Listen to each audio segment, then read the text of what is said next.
Good morning, everyone. I'm going to call this General Purpose and Administration Committee meeting to order. Any disclosures of pecuniary interest? Do you do this or do I do this? Okay, we have two. Yeah, we have a couple. So on report number TR 06018, I have some properties that could qualify for that funding. So I don't feel comfortable voting on that one. And then on DS 0718, the people with that Committee of Adjustment application are close personal friends. I won't vote on that one as well. Thanks. Okay. I think that just read your rules of conflict of interest, because I don't think friendships, it has to be pecuniary. So I'll leave it at this. No, I understand. We've had lots of different financial dealings before. We shared houses. It just doesn't. Okay. Yeah. That's fine. Just in case. Yeah. Thank you. Review of items not listed on the agenda.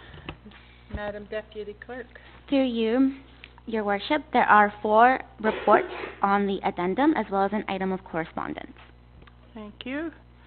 Announcements. Where do we start this week? Sweet. So, I just have a couple. First of all, welcome everyone. And the one is the Ponder This hockey tournament for Cam's kids was on the weekend. And the first year they had it, it was like -30. The next year it was, +10. And this year was like -7, which was perfect. So the ice was ideal, a great turnout. They raised a lot of money for Cam's kids, and it was a lot of fun to watch. And that was at Skytop, which is just over the border. But Cam's kids is a local charity. And one more. Oh, and the Durham Children's Aid Society are putting on a foster parent information session at 7 p.m. on Wednesday night at the Senior Center. So anyone interested, please attend. Thank you. Councillor Bouncer. Thank you, Your Worship, and good morning to everybody. I hope you all got a chance to watch the Super Bowl yesterday. No. It was fantastic. I watched the curling. You watched the curling. Good for you. They're both throwing something anyway.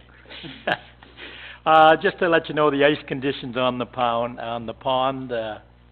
ice is 10.5 inches. It was used on the weekend. As you saw, the snow came. We'll endeavor to get it cleaned off this afternoon, but it's great ice out there right now. Thank you, Your Worship. Councillor Bryan.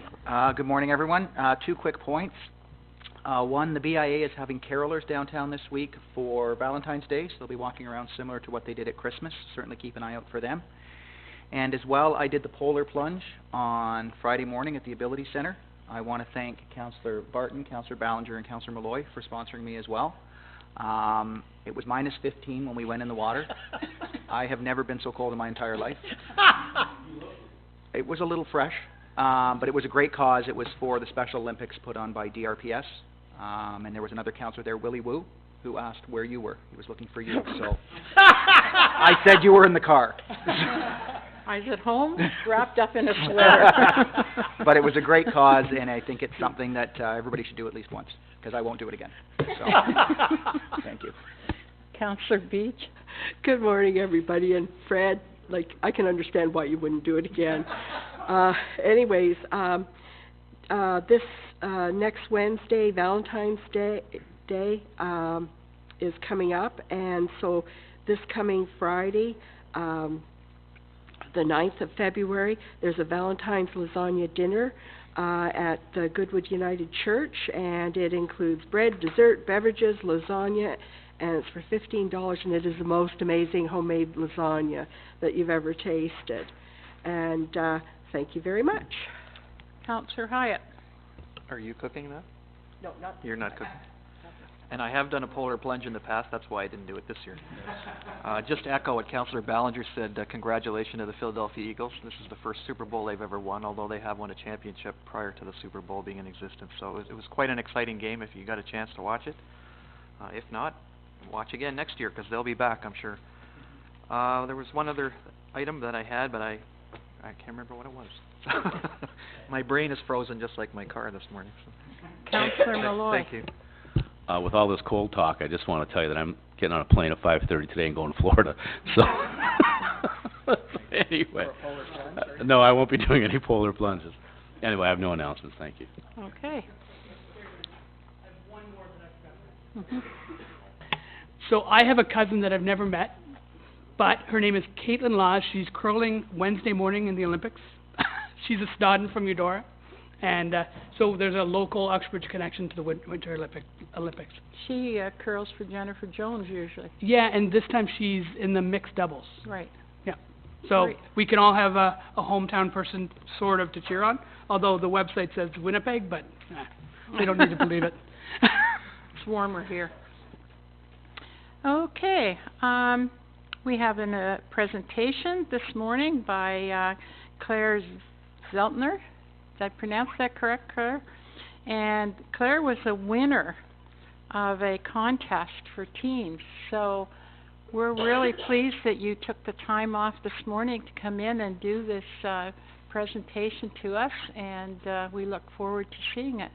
And if you would like to do any, would you like to talk and tell us what it's about? Please use that podium.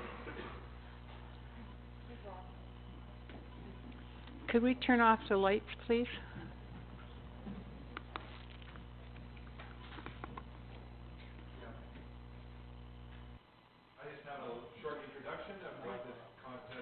Out, sorry. Oh, just 1 minute. Is it on?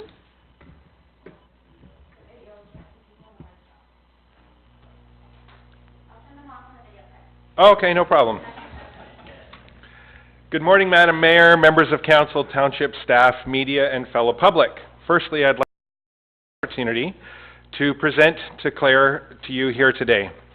My name, for those of you who don't know me, is Rob Miller, and as well as being a resident of Uxbridge, I currently serve on the board of directors for the Canadian Plastics Industry Association.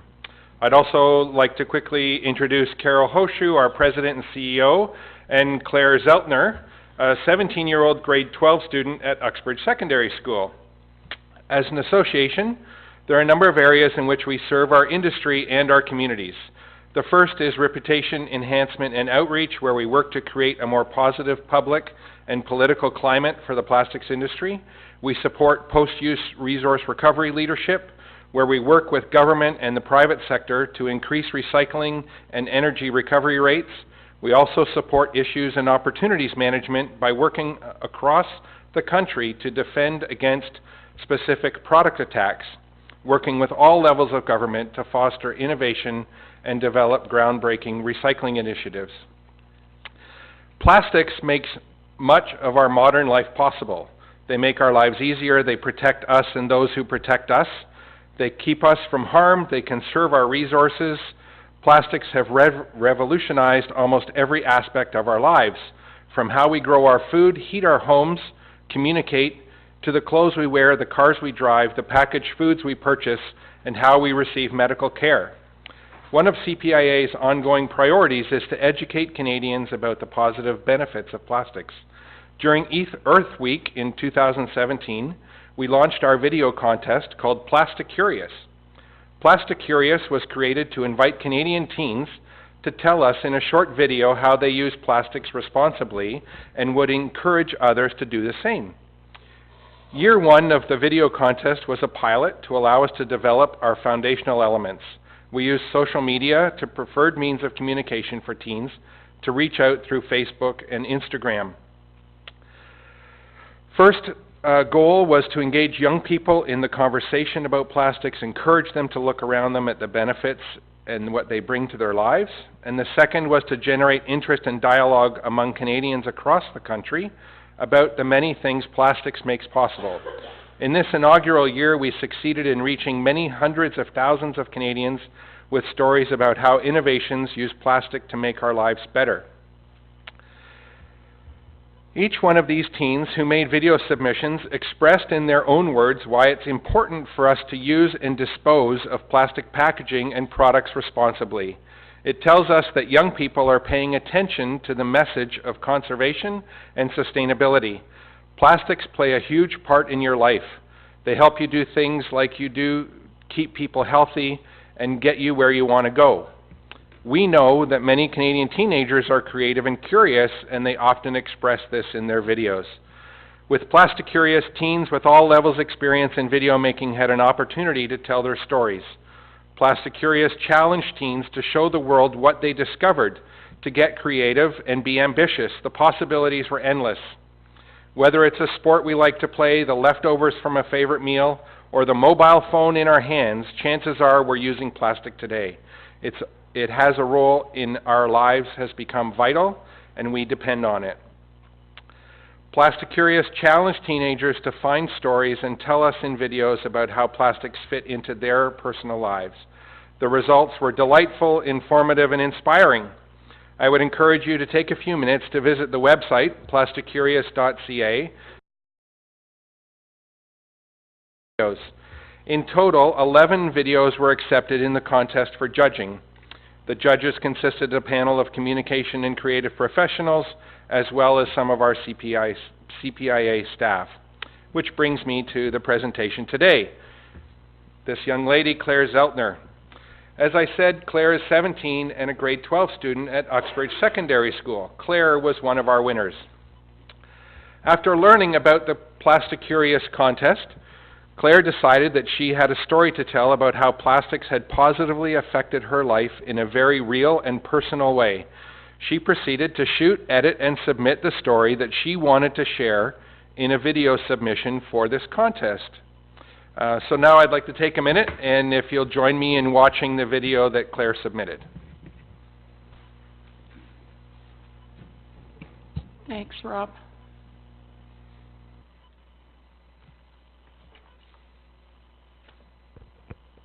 My story begins in a small town called Uxbridge, 40 minutes north of Toronto. It begins 3 years ago, in the start of grade 9. I wasn't feeling well. I noticed that I had started to lose lots of weight, and I was becoming very pale. I just thought that it was the nerves of high school and the start of a new year. But little did I know that something was actually really wrong. Growing up, I was always told that plastics were bad for you, bad for the environment, bad for our health, and all we did was cause harm and damage. But little did I know that plastics were about to have a huge impact onto my life and forever change it. After 3 months of not feeling getting worse, I was taken to sick kids and rushed into Sorry, we can't hear that. I waited to see the doctor. That's when they told me I had to stay the night. I was brought up to the 6th floor where I stayed in the A-list. My doctor proceeded to tell me I had a chronic illness called IBD, and the form I had was ulcerative colitis. Ulcerative colitis is a disease where the small intestine inflames with discomfort and is covered with ulcers. My visit lasted me 12 days, where I was constantly hooked up to an IV. I had colonoscopies and had talked to many, many doctors. Once I was released, I realized that my life had forever changed. That wasn't the last time I visited sick kids. I go back every... I'm sorry, it's just bloody embarrassing.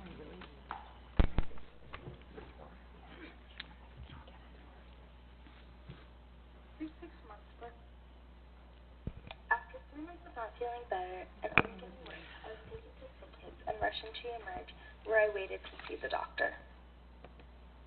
That's when they told me I had to stay the night. I was brought up to the Can't 6th hear a floor thing. where I stayed can't already. anyway. Can anybody else?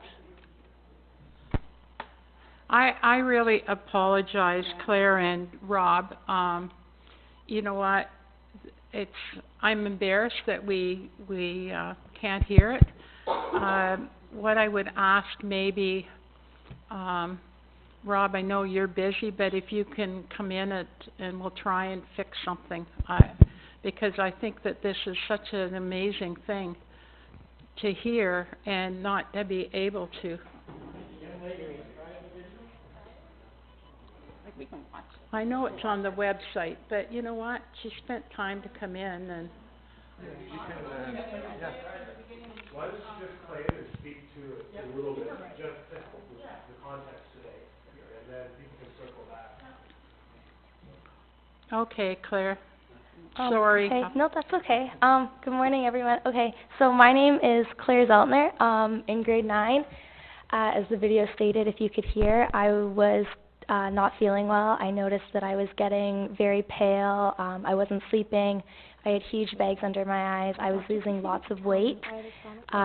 Again, I just thought that it was the start of starting a new high school year, being the first year in grade 9. But as I noticed getting into October, I noticed that everything started getting worse.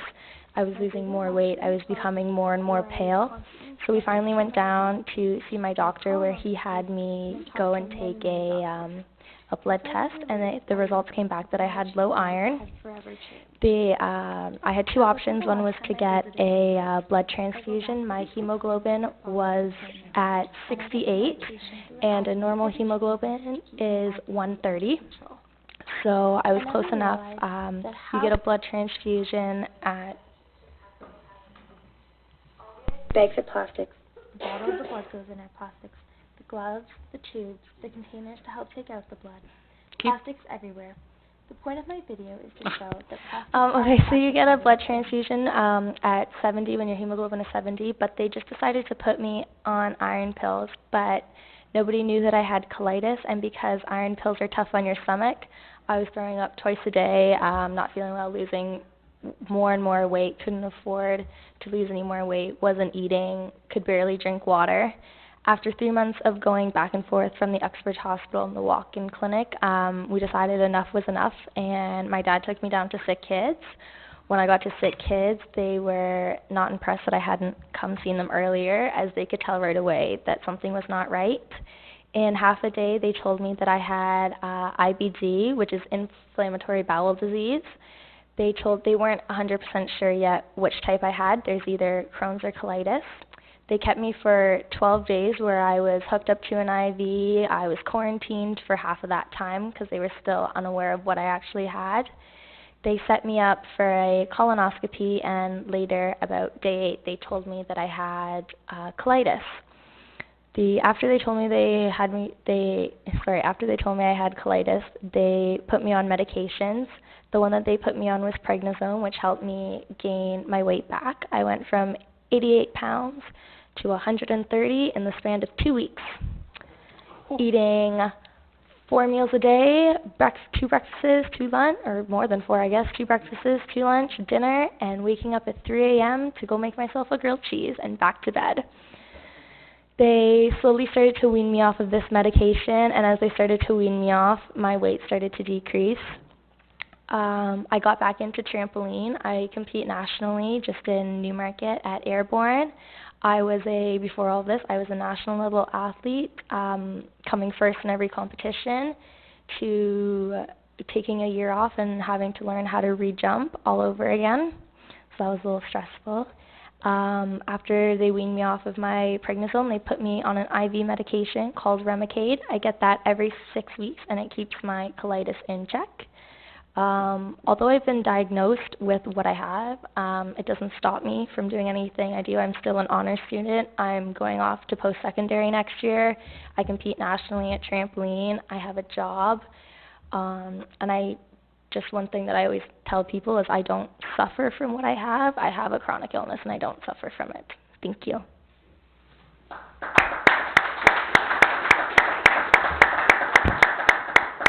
So maybe I'll just ask you, in the absence of sound on your video, how do you feel that plastics has affected you or benefited you through what you've been through?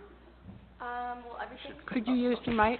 Yes, sorry. Okay. Well, everything I do, all of my IVs that I get are through plastic, so the blood tubes, the cables they're connected to, the bags, it's all plastic. All the all the bottles my pills come in, they are plastic. So when they use my colonoscopy, they're using a bunch of plastic, so plastic has a huge impact now on my life. When I was asked by the Plasticurious team to present this award to Claire, they actually had no idea that we lived in the same town. And not only did we live in the same town, but that Claire lives 1 street over. That's when I thought of approaching council to ask for the opportunity to present the award at this meeting. What a great opportunity to highlight the initiative and creativity of one of our very own teens. Not only was Claire creative, she was also brave to open up her life to share her story and how she has been positively affected by and personally seen the benefits of plastics in our world. As well as winning a cash prize, I am very pleased to be here today to present a certificate to Claire as one of our winners. So, Claire, this is for you. It's a certificate from the plastics industry and Plastic Curious.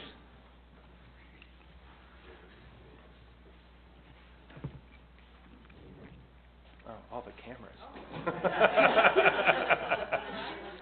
It's called paparazzi.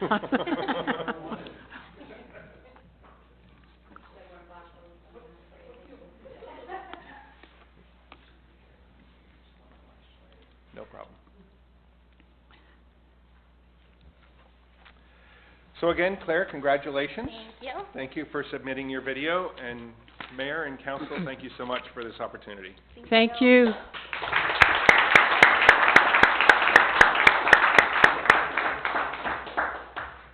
Claire, you're a brave young lady. A lot of people would have thrown up their hands and said, you know, I can't do this, I can't do this. But look at you today. You're a beautiful young woman, and it's so nice to be able to hear your story, and we wish you all the best in your future. Okay, our next delegation is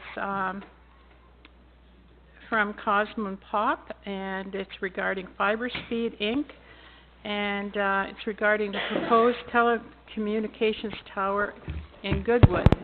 And I believe the correspondence, the tower is, thank you very much. The report is on this agenda. Yeah, thank you very much, Your Worship and Council.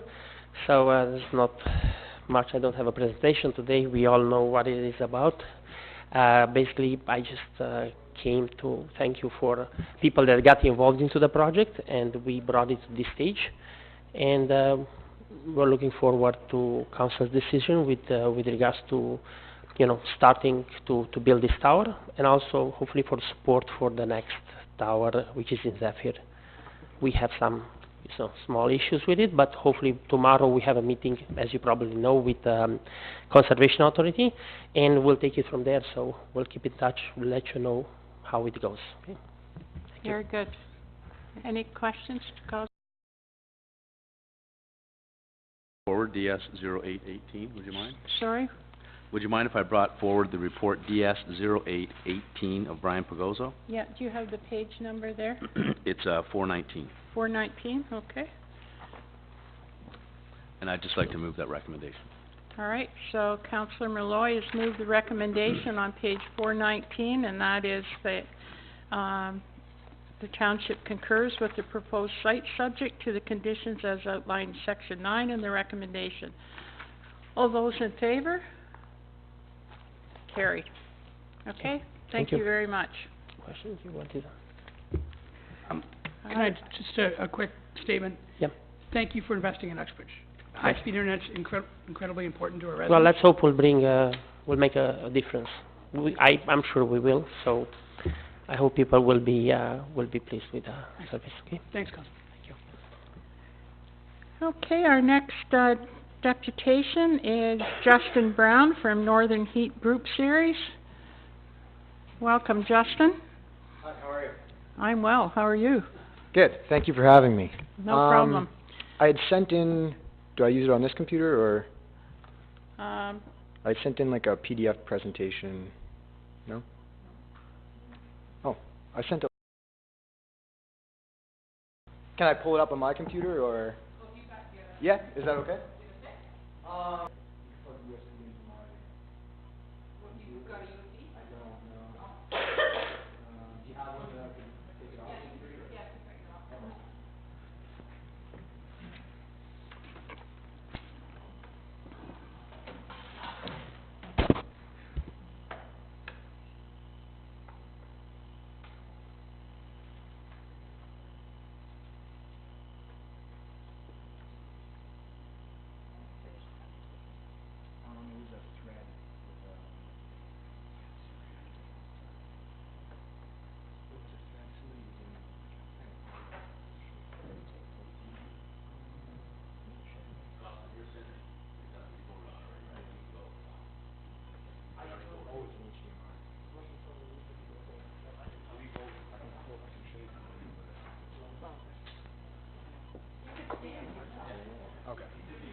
sorry, I don't have an HDMI. Yeah, it's an HDMI.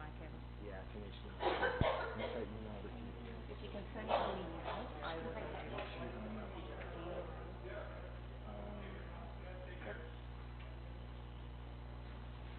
Township capital T.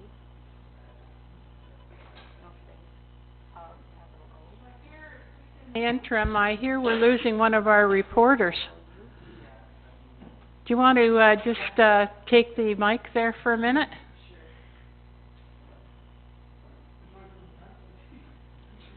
Yeah, so I'm heading over to Fort Frances, got a full-time reporter job at a daily publication down there, so I will be departing in mid-February, February 15th-ish, around there. So it's been a pleasure reporting on you guys. You're a great council.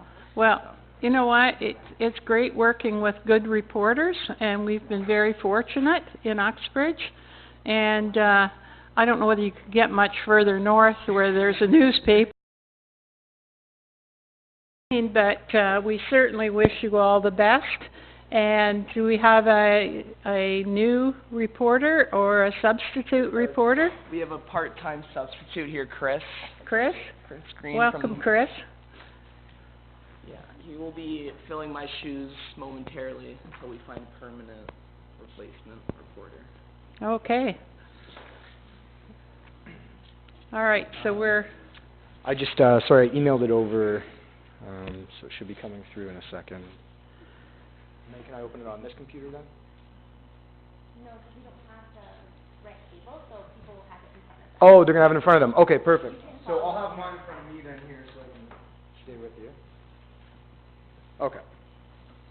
Let me know if you've got it yet. This doesn't work. No, Debbie's printing it. So if you want to start... Yes, and we'll so pick up with my you. name's Justin Brown. I'm with the Northern Heat Rib Series, and we're looking to come in and be the new hosts of the Uxbridge Rib Fest. So Northern Heat is 4 years old. We currently operate in 15 cities across Ontario each summer.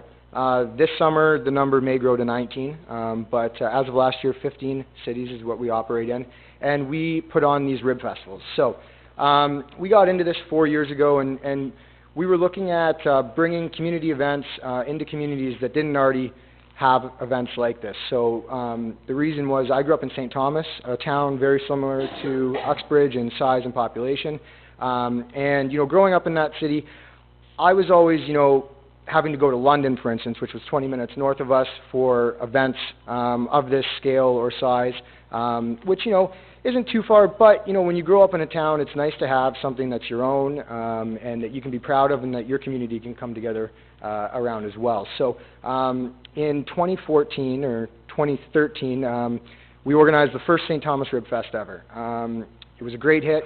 An amazing event, and from there, the next year, we grew to 7 events, and then to 16, and then 15, and then this year, potentially 19. So with that idea, we kept going into new cities that didn't have these events, and lo and behold, the communities, they accepted these events, and they loved them and embraced them, and they were fabulous. So you know, here I am today. You know, you're thinking, well, Uxbridge already has a Rib Fest. Yes, you do, and it's been an amazing event. And this past winter, we were contacted by the previous organizers of that event, and you know, they expressed to us that you know, though they had done the event in previous years, that you know, they were ready to pass that event on to another group to organize it, to continue on that tradition. And after you know, researching us and doing their research, they contacted us and felt that we would be the best party to come in and do that. So that's a little background information on us and you know, why I'm here. So you know, I came from London this morning to speak with you, and you know, I'm happy to be here and answer questions as we go along. And once the presentation goes up, then you know, you'll get to see a little bit more about us in terms of numbers, what we bring to the table in terms of a community event and whatnot. So I'll just keep going here. So one of the things about Northern Heat is all of our events are free to get into. So every event that we run, whether it's at Yonge and Dundas Square or here in Uxbridge will be free. So there will be no gate fee, no parking fees. If you want to come out and you just want to hang out and listen to music, you can do that. There's no pressure to purchase anything, to buy anything, or to pay to get in. So, you know, we really find that adds an inclusivity to the event, so that everybody can feel that they can be part of something in the town and not have to be, you know, financially responsible for being able to participate. So, how can I switch? Perfect. So, Northern Heat Rib Series. We are Canada's largest food and craft beer festival series. You know, we're continuing to grow each year and expand, but you know, this is what we've been able to do in quite a short time with a lot of hard work and a big team behind us. But you know, we want Uxbridge to join our family. We want you to be part of the Northern Heat family. You know, like it says here, we bring communities and families together, and I think you already know that. Most of you have likely attended the Uxbridge Rib Fest, and you can probably attest to the fact that these are very community and family-oriented events. So we want to continue that tradition.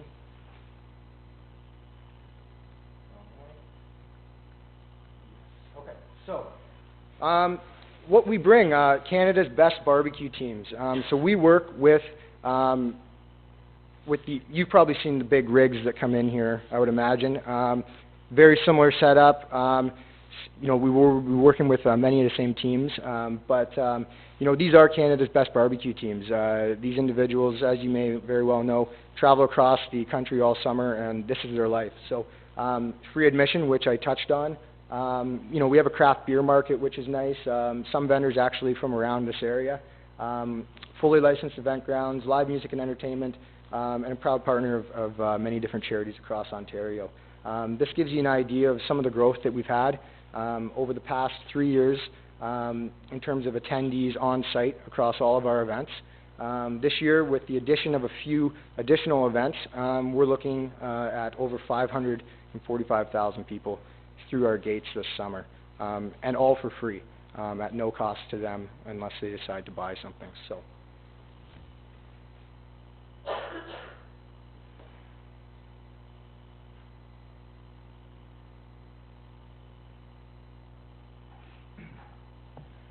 So again, you know, we are a family and community event series, and these are just some pictures to show you, you know, families enjoying their time at our events.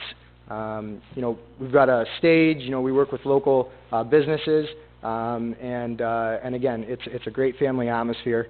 Gets people outside, active, and engaged with you know, their fellow community members.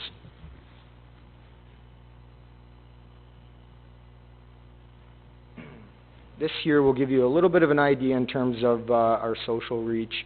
You know, we're very engaged in the communities that we operate in, both physically and socially on, you know, digital networks. It's a great way to communicate with people and obviously disseminate information and get other people and other groups involved. So last year, over 12 million impressions on Facebook.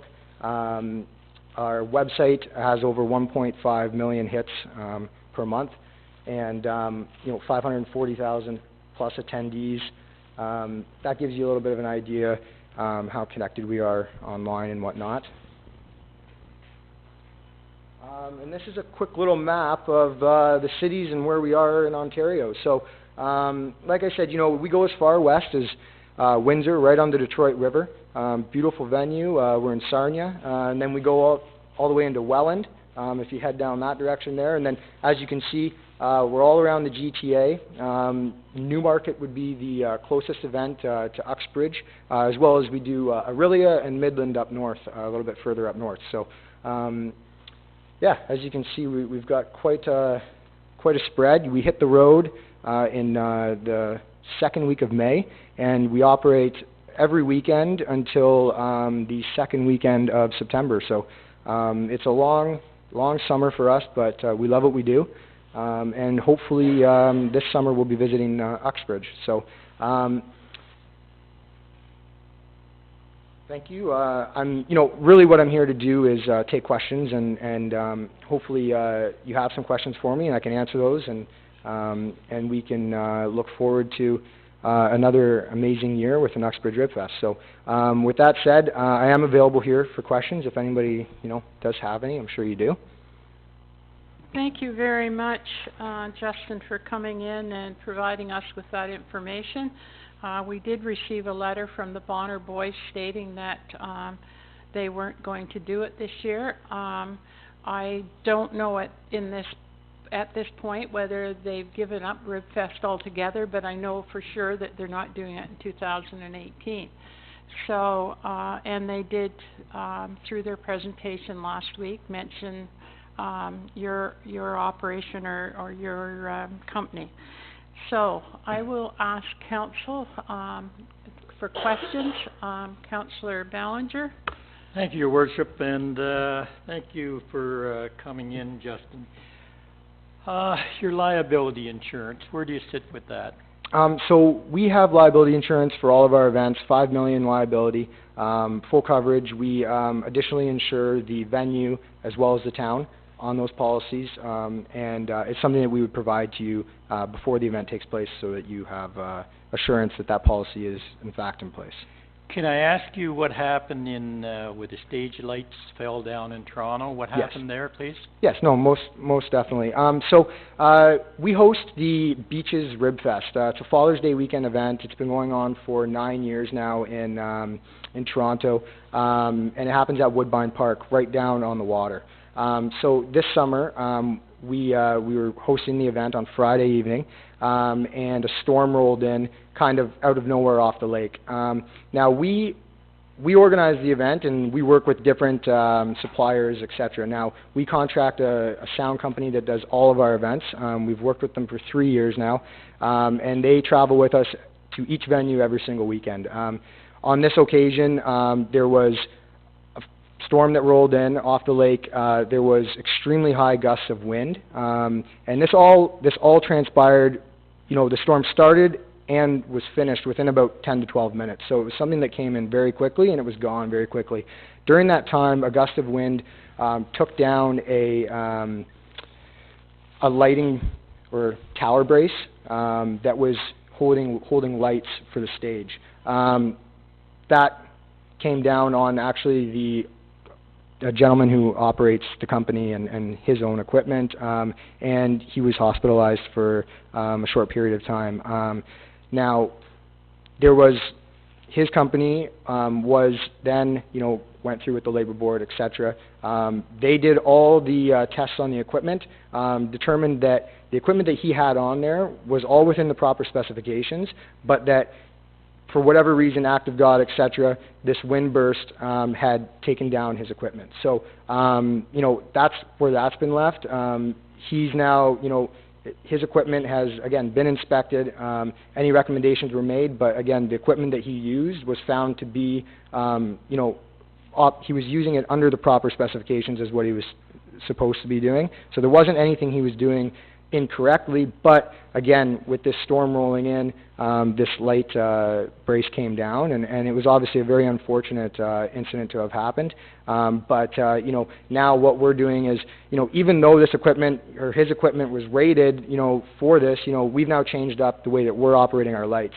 So we no longer have that type of light tower being used, despite the fact, again, that it was within all the ratings, etc. We don't take that risk anymore. So, if any sound company or lighting company is going to be operating, we won't be using that type of lighting. We've now moved away from that into LED lights that are much lighter. They're set up in a much different fashion, whereas it almost looked like something like how you had lights like this, whereas now we have much smaller individual ones stationed around the stage. Again, in order to avoid this type of situation happening again, because the one thing with our events is they are outdoor, and the only thing that we really can't control ourselves is the weather. I mean, it could rain all weekend for us, or it could be beautiful and sunny. I mean, that's, no matter how much we prepare or try to prepare, that's one thing we can't factor in. But, again, to try to do what we can, we've moved away from the type of lighting that was being used, and we've moved on to something else, and we require that now from those companies. Okay, thank you for answering that question. I have a number of questions here. This comes from back the years that I was involved with Sure. Rib Fest. Number one is hours of operation. Sure. So, we operate, and this is a standard, approach for us at all of our events. So Friday evening, Thursday we would come in and we would set up all day Thursday, and then Friday morning we would continue finishing our setup. Friday afternoon at 4 p.m. is when until 11 p.m. Saturday we would run from 11 until 11, and then Sunday from 11 until 7. Now, with an 11 o'clock end on Friday and Saturday, what we do to try to help ourselves as well as everybody else there is we stop serving alcohol at 10:30, and we also stop our music at 10:30. So although the event runs till 11, we do these things in order to subliminally let people know that things are coming to an end, right? So the music ends at 10:30, and people kind of get the idea. Okay, I can go get some ribs, but I can't go and I can't continue drinking. I can't continue listening to music. So again, it winds the night down. By the time 11 comes around, generally the park is 80% cleared out, and by 11:15, everybody's out. We're cleaning up, and we're usually out of there by 11:45. At which point we have overnight security that stays on site. Okay, at a Rib Fest, there's never-ending garbage. Yes. Never end. Yes. How do you handle the cleanup? Yeah, it's you're right. It is. It's a huge job. It's probably the largest job that we have during the event. So what we do is we bring in 40-yard bins. So we work with Waste Management. They would bring those bins in for us on Thursday. We would set them up strategically around our site. And then what we have is a green team. They've got a golf cart with a little trailer on it. And there's 4 gentlemen that basically all day long they take this cart around a track that we've set up on the perimeter, and they go to the garbage stations and they take the bags out, put new bags in, and that's what they do all day. It's a tedious job, it's a messy job, but it's got something that needs to be done. Okay. So when you move your rigs out and everything, does that happen on the late Sunday night, or does that happen on the Monday morning? So so we finish at 7 p.m. on Sunday. I'd say by midnight that night, if you came to the park, you would see no vendors. So all of our food vendors, all of our retail vendors, all of our rib vendors would be gone. What you would see is you'd see our mobile stage. You would see the porta-johns and washrooms would still be there because they'll be cleaned out the next morning. And you would see, because on Monday we have the same team that works on maintenance during the event with a couple extra guys, comes in on Monday, and their entire job is site cleanup and maintenance. So all the vendors are out. Now it's, okay, what's left? And they go through and they clean everything up. They'll do not only the park, but they'll also do, the streets surrounding the park.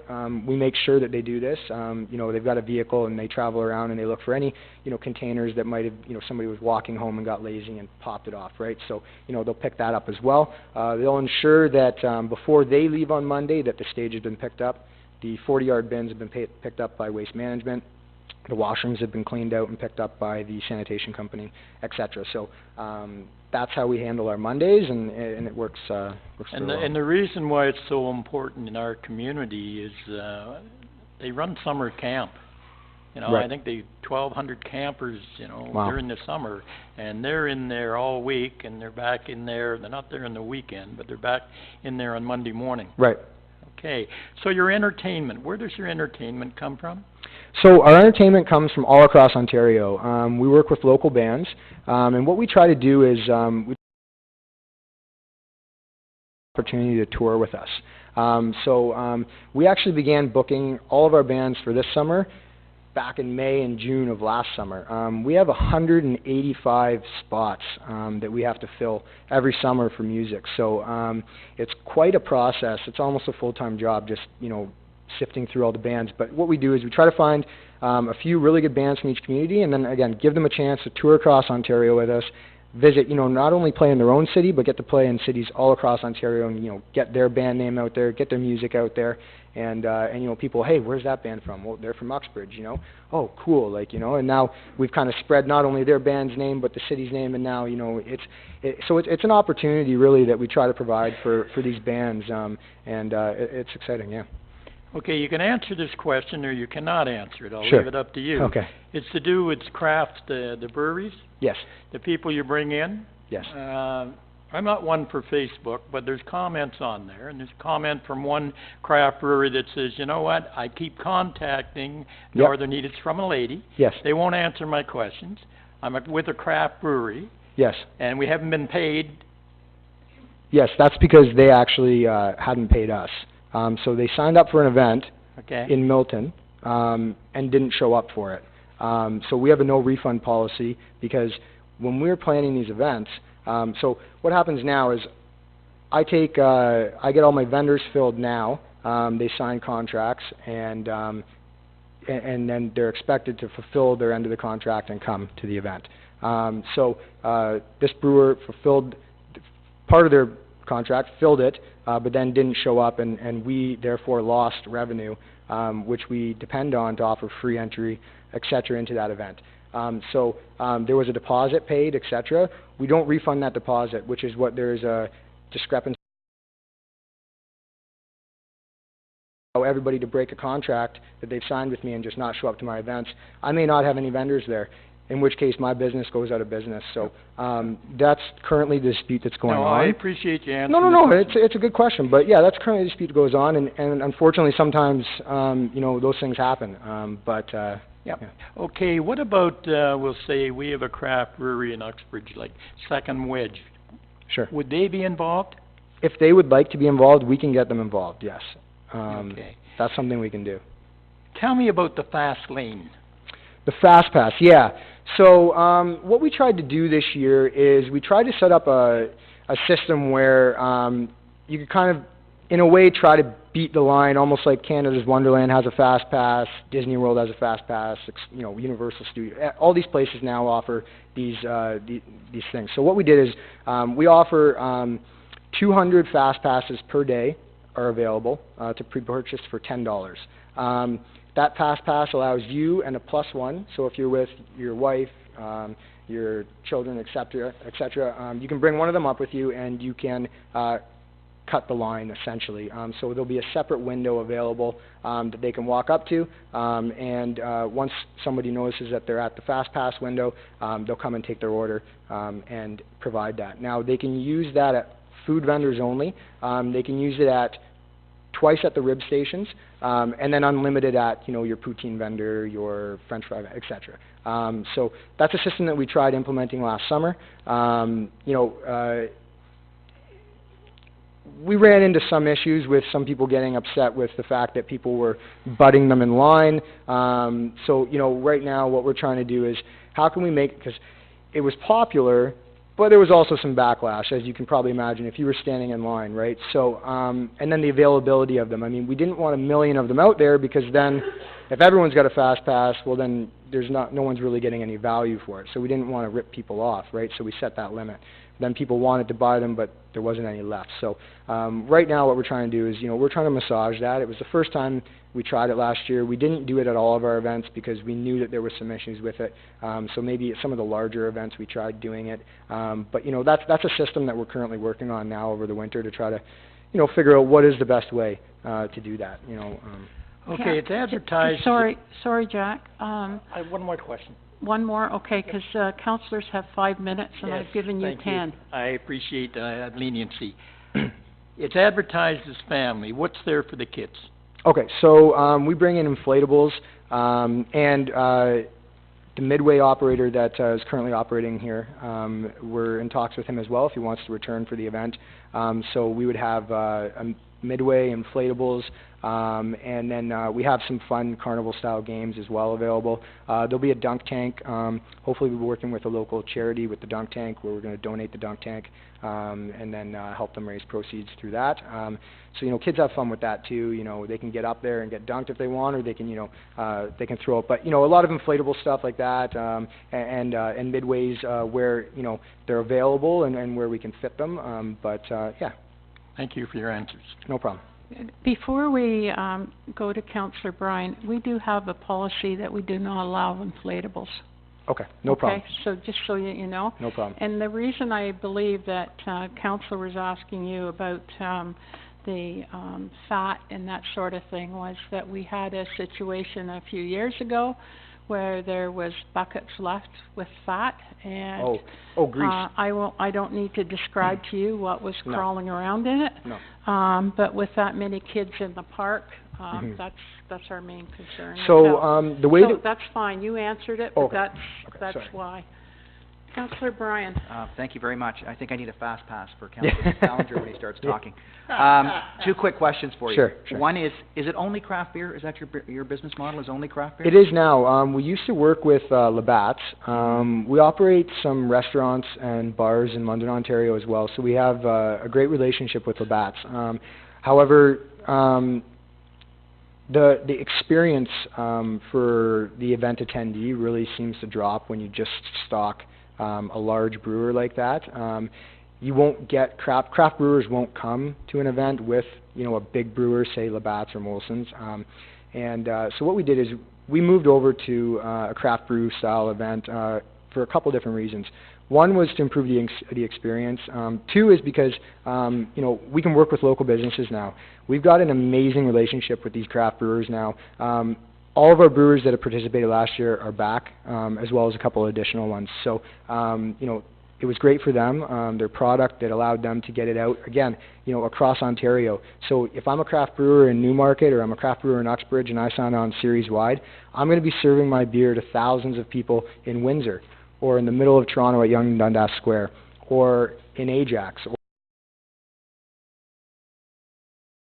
to take my product from locally where I am operating and get it out, so that if I want to go to the LCBO and have my product stocked, you know, all across the GTA, I've now got a way to, you know, our famous term is liquid to lips.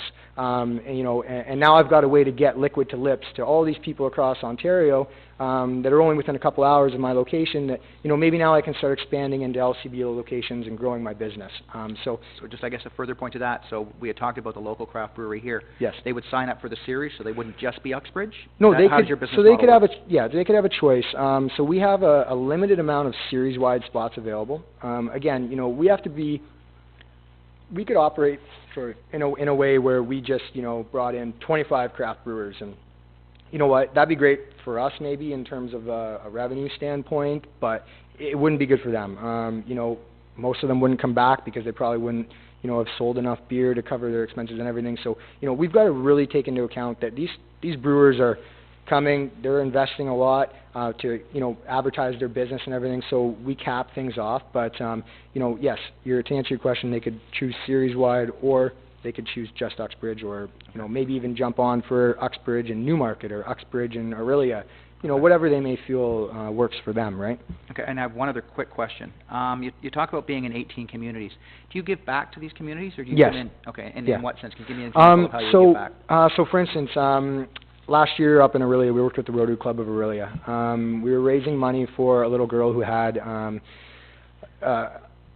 a very, to be honest, I don't remember what the disease. It was very rare. It was the first time I'd actually ever heard of it, but the procedures that she was going to be requiring were quite expensive, as you can probably imagine. So, you know, we worked with the Rotary Club last year. We allowed them to collect donations for people that were coming in, as well as we donated a dunk tank and helped them organize that and give them the opportunity. And they raised $4,900 from that in the weekend.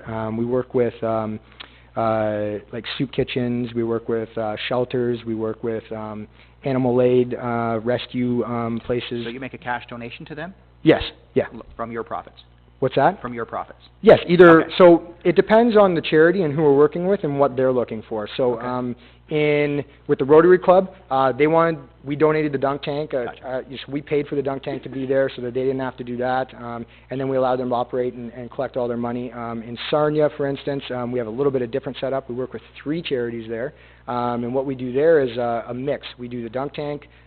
We give 10 cents from every drink sold, and we give 30% of the inflatable sales to those charities. So again, it depends on who you're working with, what they're looking for, what their expectations are, and all that kind of stuff.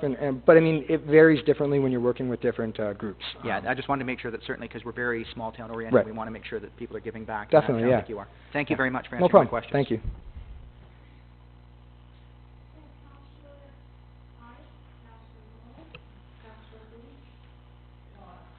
some of my questions, thanks, Justin. Some of my questions have already been asked, but I just want to get some clarification. No problem. So this group doesn't travel as a group. You plug in people as required. Is that how it works?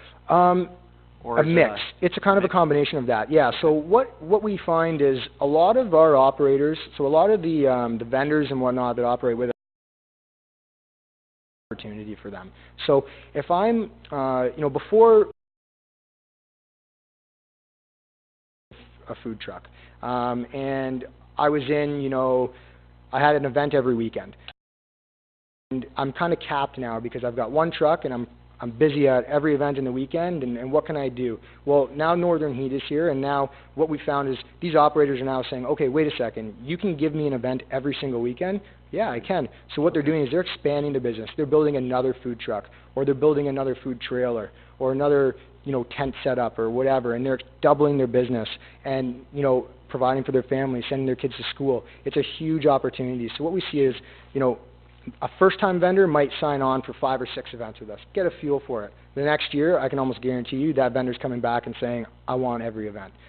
So we find that we have our series-wide vendors, and then we have our vendors that are new to us, and they come in for 4 or 5 or 6. Yeah. And then, again, but it also depends on where they are and their, and what they're capable of committing to, So right? with summer being basically 8 weekends, if you want to call it that, are you equipped to run multiple events on the same date in different cities?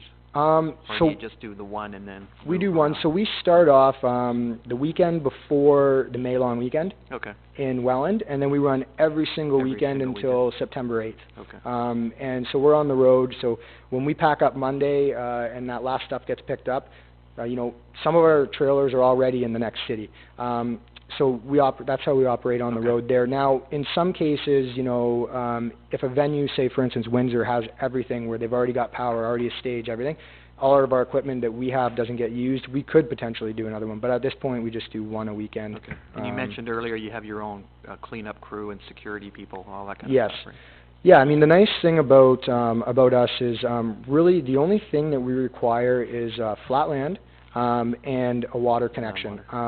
And really, I mean, if there's no water connection, we could bring in a water truck, but we have our own mobile stage, stuff. our own fencing, our own Have you had the tents, opportunity tables. to speak with our booking clerk that books the halls and the parks? Have you had that chance yet? I have not had a chance yet, no. I don't know what the availabilities are, or if you're familiar with whatever costs are involved yet, so that might be an opportunity. Yeah, so I mean, that's something that we'll definitely going to be doing very shortly here. This came on pretty quickly for us. We were contacted. No, I understand. Right, so, we're going to be looking at either the same weekend for the event, or the weekend just right after that. Okay. But either way, we could make it work. It's just that we run other events in that Of course. facility, so I don't want to cause Definitely. conflict, right? Okay. Definitely. Thank you, Justin. Justin, I guess, as you're probably aware, that we do let nonprofit organizations use our park for free, but clearly you're not a nonprofit organization. So I just don't know what your expectations are, whether you're aware of the fees or any of that yet, or what you're considering. Fees are fees. I mean, most of I pay for all my venues that I go to, so I don't expect anything for free. Councillor Beach? Thank you very much, Justin. All the questions have been answered. Well thought out events that you put on in all the details and things that I was concerned with. Right. So it's nice to see that you've thought of different things when you tried the fast lane. Okay, you only did it for a couple events or one, whatever it was. Right.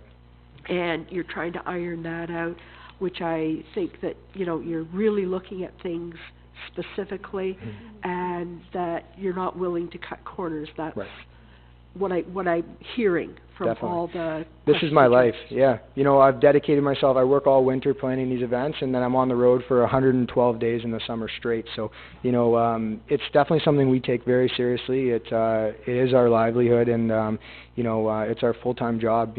Putting on these events. So.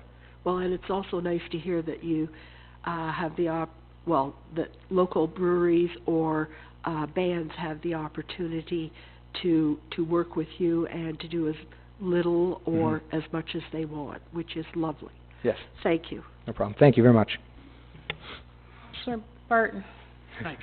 Justin, thank you very much for coming in. You obviously know your business. I learned a couple of things while you spoke. I like the deposit approach for vendors to make sure they show up when it rains. Right. Yeah. Yeah. So those are key things. Yeah. And I I hope this all works out, that we figure this out, and Thank you. just keep in mind, we wanna support our local companies, so we Yes. have a smokehouse that opened, 2 weeks Oh, ago. Good, We have a local brewery, and whatever you can do to Yep. accommodate them would be definitely. greatly appreciated. And to go a little bit further on, supporting the local communities, I mean, we rent hotel rooms for 60-plus employees every You won't be weekend. doing it here. Well, no, but I mean, they're gonna have to, they're gonna have to eat, they're gonna have to get gas, they're gonna have to, et cetera, et cetera, et cetera. They drink a lot of Timmy's, but you know what I mean. I mean, so, locally, if there's hotels available, we're booking, for 60-plus employees a weekend. It's a huge revenue generator for local hotels, local restaurants that were, I know that, you might think, well, we take away, but our guys don't necessarily want to eat the same thing all the time, so they like going out into a new town because, they're, hey, I'm in a new city every weekend, and they can go out and try, these local restaurants that are different for them, right? So people are coming trying their food, but also, they get to go try theirs as well. So, yeah, I mean, it's a really great approach. I mean, and we have a great time in all these different communities. So. Well, thank you very much, Justin, for coming in and spending the amount of time that you have with us answering our questions. No I problem. would suggest that you set up an appointment as soon as possible Okay. with our staff. Okay. And they'll walk you through the process that we have. And but I also would suggest that you look at booking the date. Yes. Okay, because there are a number of events that go on, as been stated, Okay. in the park. So, it's been, pardon me?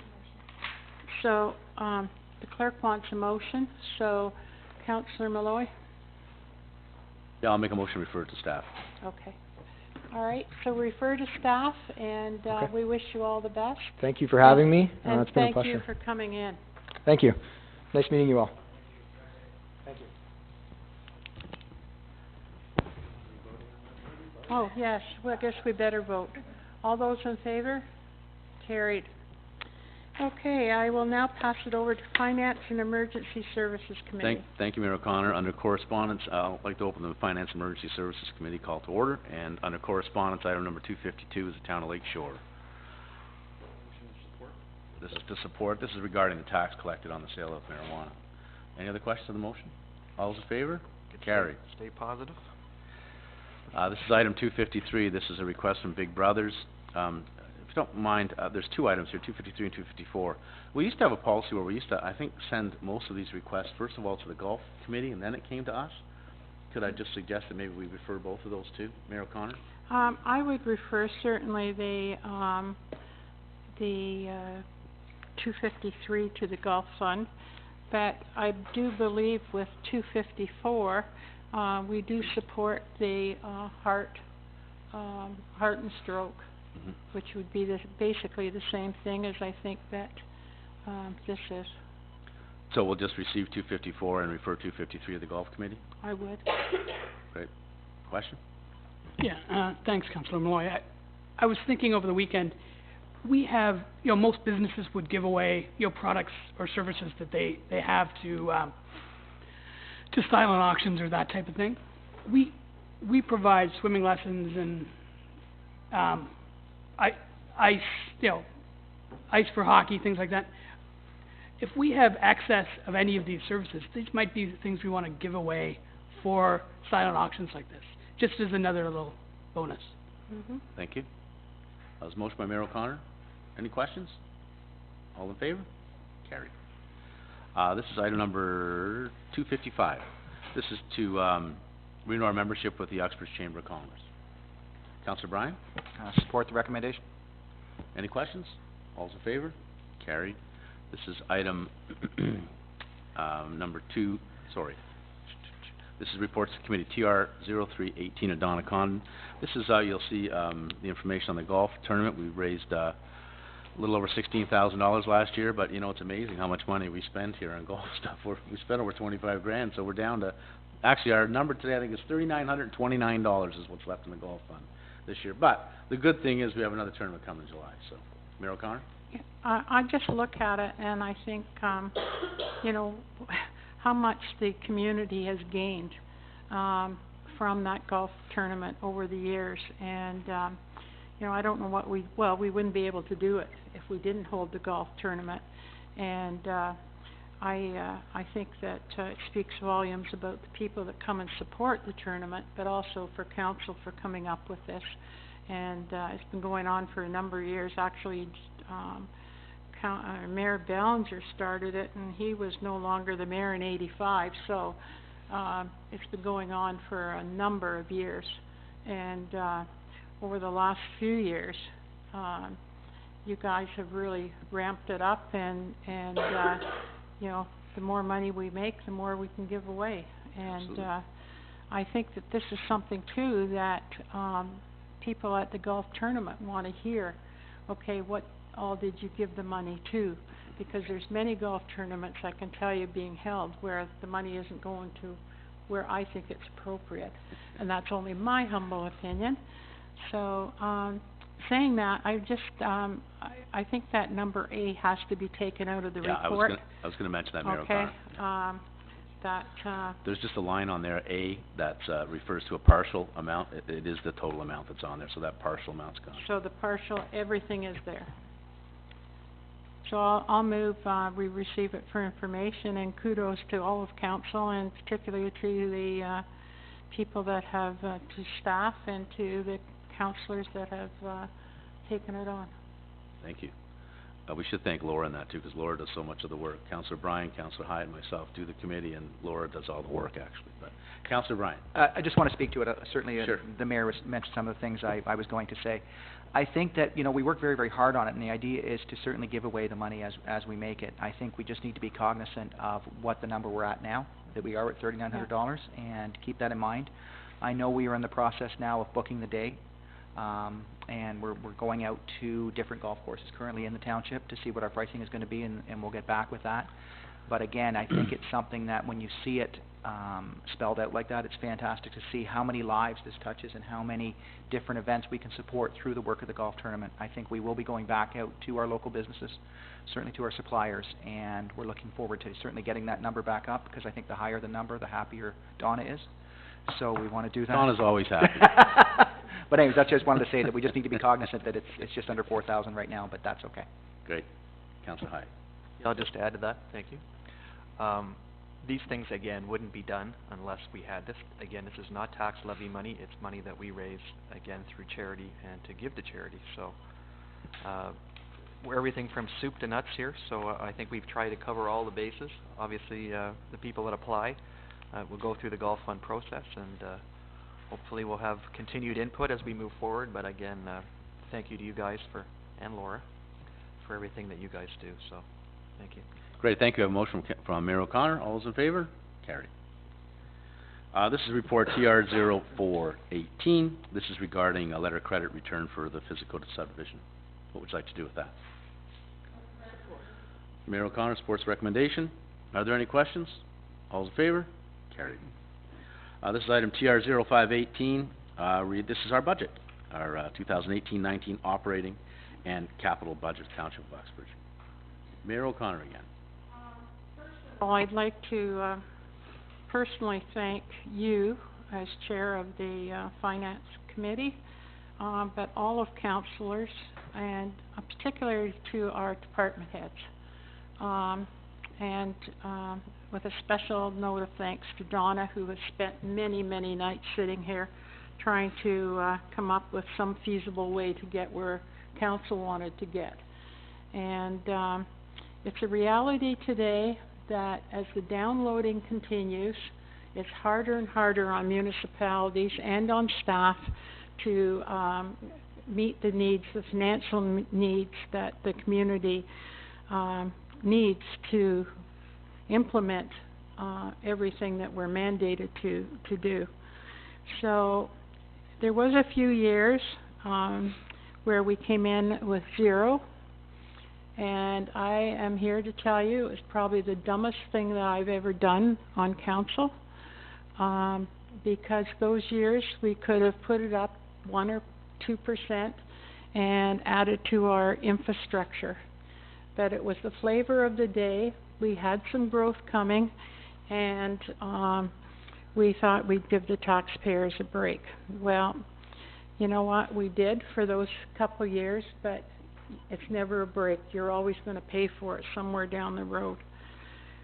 So in saying that, I'm very proud to say that councils today and councils in the past have worked diligently to keep this number down as low as we can, but also to be in the top level of municipalities in the province of Ontario where our infrastructure is today. By no means that feat was that able to happen. That took a lot from, as I say, everybody working together as a team. And we can look to the east of us where they get approximately $2 million a year through their infrastructure program and their casino. And, you know, we have the same needs and 13 less staff, and we're able to come in with a budget like we have. So congratulations to everybody. It was hard work. There was always projects that some of us would have liked to seen done that were taken off the table, but in the end, I think we have a very fair budget, and as I said, congratulations to everybody, because it certainly was a team effort. Would you like to move that recommendation, Mayor O'Connor? Yes, certainly. Thank you. So it's moved by Mayor O'Connor. I'd like to also add, if you don't mind, I'll get it, Donna. I just wanted to, myself, thank Donna as well, because Donna and I work pretty closely on it. She does all the work and spends a lot of time on it and comes up with what we need to do responsibly and also what's best for our community. So I really commend her on the work that she does. And thank you, Donna, again, very much. Councillor Hyatt? Yeah, I'll echo those thoughts, just so that we can put it out there in the public domain. Is there a way, when Donna, when you ran those smart boards at the pre-budget open house, you had those boards that showed, you know, the proportion of taxes, you know, versus region versus school board? Is there something that we could add to our website and our social media that explicitly shows what those numbers will be based on this report? Go ahead, Donna. So Gord, we do include information like that on the tax newsletter that goes with right. the But I mean, in addition to that, so that it's, because I get questions all the time, okay, well, we're going up to 0.47, what does that actually mean? Okay. You know, by the time I explain it to them, they get it, but maybe if it's something that they could refer to regularly and, you know, it's either on the website or, you know, in the papers, we could deliver a special bulletin, if you will, that explicitly shows how it's broken down. Sure. Could we do that? Sure. It's interesting, Don and I talked before the budget. We didn't have time to put it together, unfortunately, because it's a big project. If you look at some of the other municipalities, they present the question perfectly, because essentially they say, this is how much money we have, these are the services we offer, which services would you like us to add? So if we add this service, then which service on this side would you like us to cut? There's only so much money, and that's all there is, so you have to work with the money that we have. So, but yeah, we'll certainly look for that next year to see if we can put something like that together. It's a good idea. But I would like to point out that we do also have, and we'll hand it out now to the press, we do have a press release that we can release once we pass this motion. And all that information that you're requesting is all in there. And we've actually met with the press already and gone. And so we'll be happy to give that to them very shortly. Anyway, question, Councillor Barton? Just a comment to Councillor Hyatt. So, Gord, I have that if you want a copy. Basically, I take all of the data. No, I think we all have it. It's just a matter of making it. I think it's I hate something to that use the word obvious, but put it out there in the public domain so that if anybody does have questions, you can say, this is where you find that information. Yeah, no, If and I get they it. have to explain it to someone else, you know what I mean? Rather than playing broken telephone, by the time it gets to the user, it may not be the real information that you started with, so. Yeah. All I'm saying is make it crystal clear and put it in the public domain so that anyone can refer to it. So. Okay. I think it's important that whatever goes out to the public goes out to the Treasury Department too. No, and I get it, but if we don't have a tool, then I typically create one, that's all. Okay, so we have a motion? All those in favor? Carried. Thank you. This is report number TR0618. I don't know if you're familiar with this. This is I think this is this one you stepped aside on, Councillor Barton? I think you declared on this one, didn't you? Okay. You can just sit back from, yeah. So this is, I'm sure you've read the report, and essentially, I think what we're gonna do is the finance department is suggesting that we move this off to the region and get them involved. It's something that's pretty huge for us, and quite frankly, we don't have a ton of development that's gonna apply to, so that's the recommendation. What would you like to do with this, Councillor Ballinger? I will move that recommendation. Thank you. Are there any questions? All in favor? Carried, thank you. FR 0218, this is from our chief. This is regarding a next-gen communication. This is just making sure that when we're doing a development application that we're taking into account some of the requirements of our telecommunication systems. Councillor Hyatt.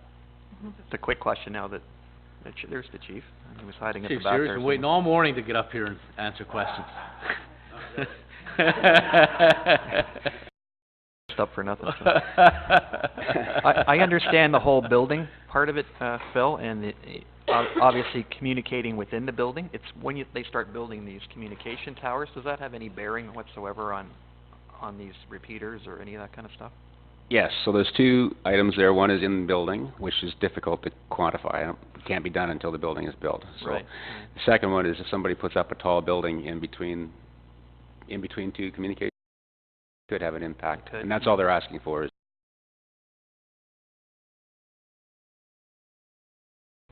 So does it matter how soon these towers go up to affect the new next-gen piece?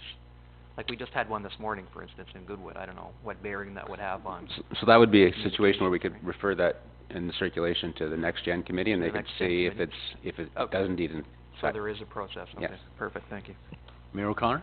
Yeah, I think that we, it was either the last meeting or a couple meetings ago, we dealt with the same request from the police.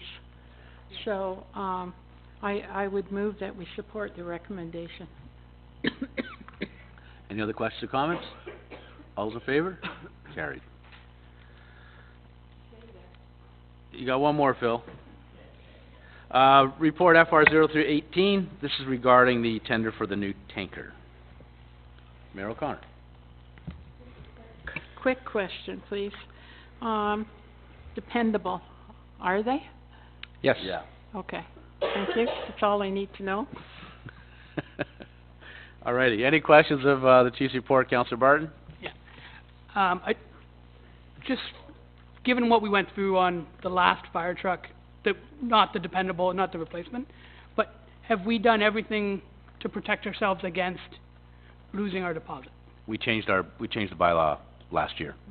Yes, that's all been taken care of. Yeah, our purchasing bylaw's been changed, so that can't happen again. Any other questions? Okay, all in favor? Carried, thank you. That was moved by Mayor O'Connor. Okay. Alrighty, on the addendum, there's another report. It's TR 0718 from the Treasurer regarding Tawgree Holdings. This is return of a letter of credit. Councillor Hyatt, are there any questions? All in favor? Carried. Is there any unfinished business? Any other business? Oh, did I skip them? Oh, under other business accounts, yeah. Go ahead. Question, Mayor O'Connor? On page 211, fire protection for the arena, and it's basically $6,700. Is that an annual that we pay, or is this something that... Can you come up to the mic, Bob, please?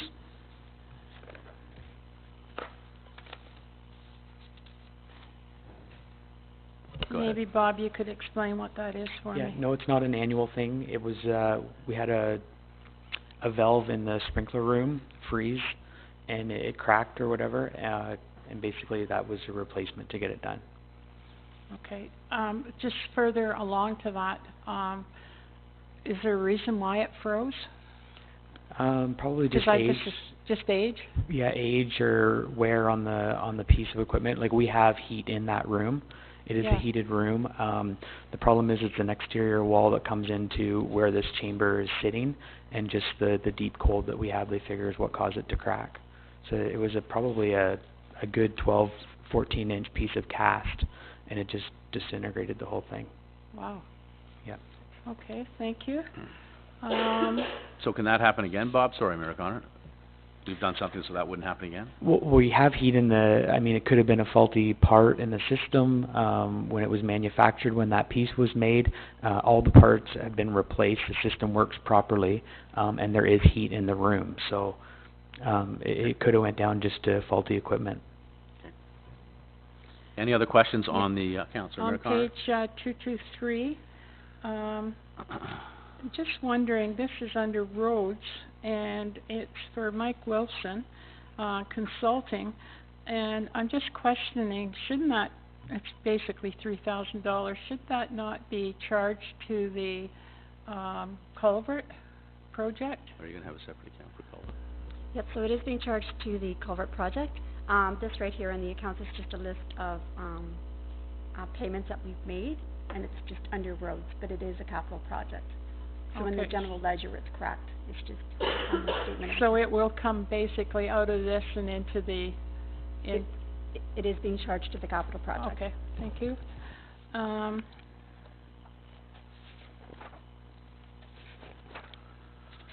Thought there was, oh yeah.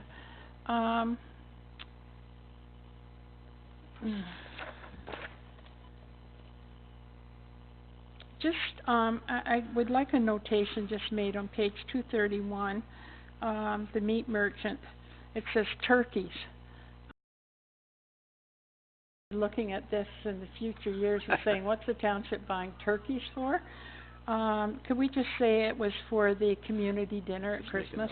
Can we just put an explanation there? Duly noted.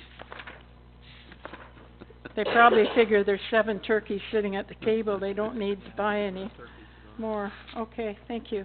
So, any other, Councillor Barton? Yeah, Bob, if you could come up, that'd be great. I've got some questions. Thanks. There's a few that kind of I noticed. The one was the Meek Electric Phillips driver mast arm kit for $3,900. Yeah, so we had, What page is that exactly? I always cut it out. Sorry, so it's under arena. Okay, I always cut it out and put it on a separate sheet. So it's page, in the beginning. It's okay, go ahead, Bob, answer the question. okay, so they're we relamped the parking lot lights at the arena. We used the lights from that weren't used at the fire hall, and our light standards required a different type of arm, and hardware for it to connect to what the lights that we got from our existing pole. So it's basically like hardware, to connect the new fixtures. Okay, so it was to add the new lights. It makes sense. Yep. Okay, and then we had a bunch of heating furnace repairs. So there's a Thurwood for $2,000, Bruce Clark and plumbing for like $391, $480 from Armstrong Monitoring. It all seemed to be about the furnace. Was there a major failure or something? No, we had a blower motor go in our main lobby furnace, so that was the bill for Thurwood. And then we also had to replace, basically for the shower and the dressing rooms, the pressure valve, or sorry, not the pressure valve, the temperature valve, just to control the hot and cold water for the dressing rooms and the showers. Okay, thanks, Bert. Yep. Any other questions on the accounts? Councillor Hyatt? And my question, I guess, is for Amanda. Amanda, you want to come up too, please? It's to deal with, it's page 220, under Foster Lighting. You've got 3,100 and change. Is that refer to your report, RC0218? Is that what that is? Yeah. Is that in your budget to relamp the Yes, Foster? we did have some money in to do the lighting. I don't recall that number coming up. Maybe it did. It was I missed going to be just standard maintenance, and then when we had the opportunity to change to LED lights, we did. So this is interior or exterior or both? Interior. Interior. Interior, yeah. I mean, I'm just LED. wondering how often these lights are on. Again, I don't know. We will probably never have to replace those lights Well, I would in our hope so, lifetime. for $3,000 for a building that's hardly used, Yeah. but anyway. 50,000 hours, it says. It Yeah, just we'll seems- never have to do it again. Again, I don't recall if it was a budget item. If it was, my apologies, I don't remember it, but The big cost of that was bringing scaffolding into the building, and they had to go in, they went in, in December and took a look at all the lamps and then figured out what they needed, and then, okay. So you did have money set aside Yeah. for it. Thank you. Okay, Mayor O'Connor, did you move to, oh, okay. Any other questions on the accounts?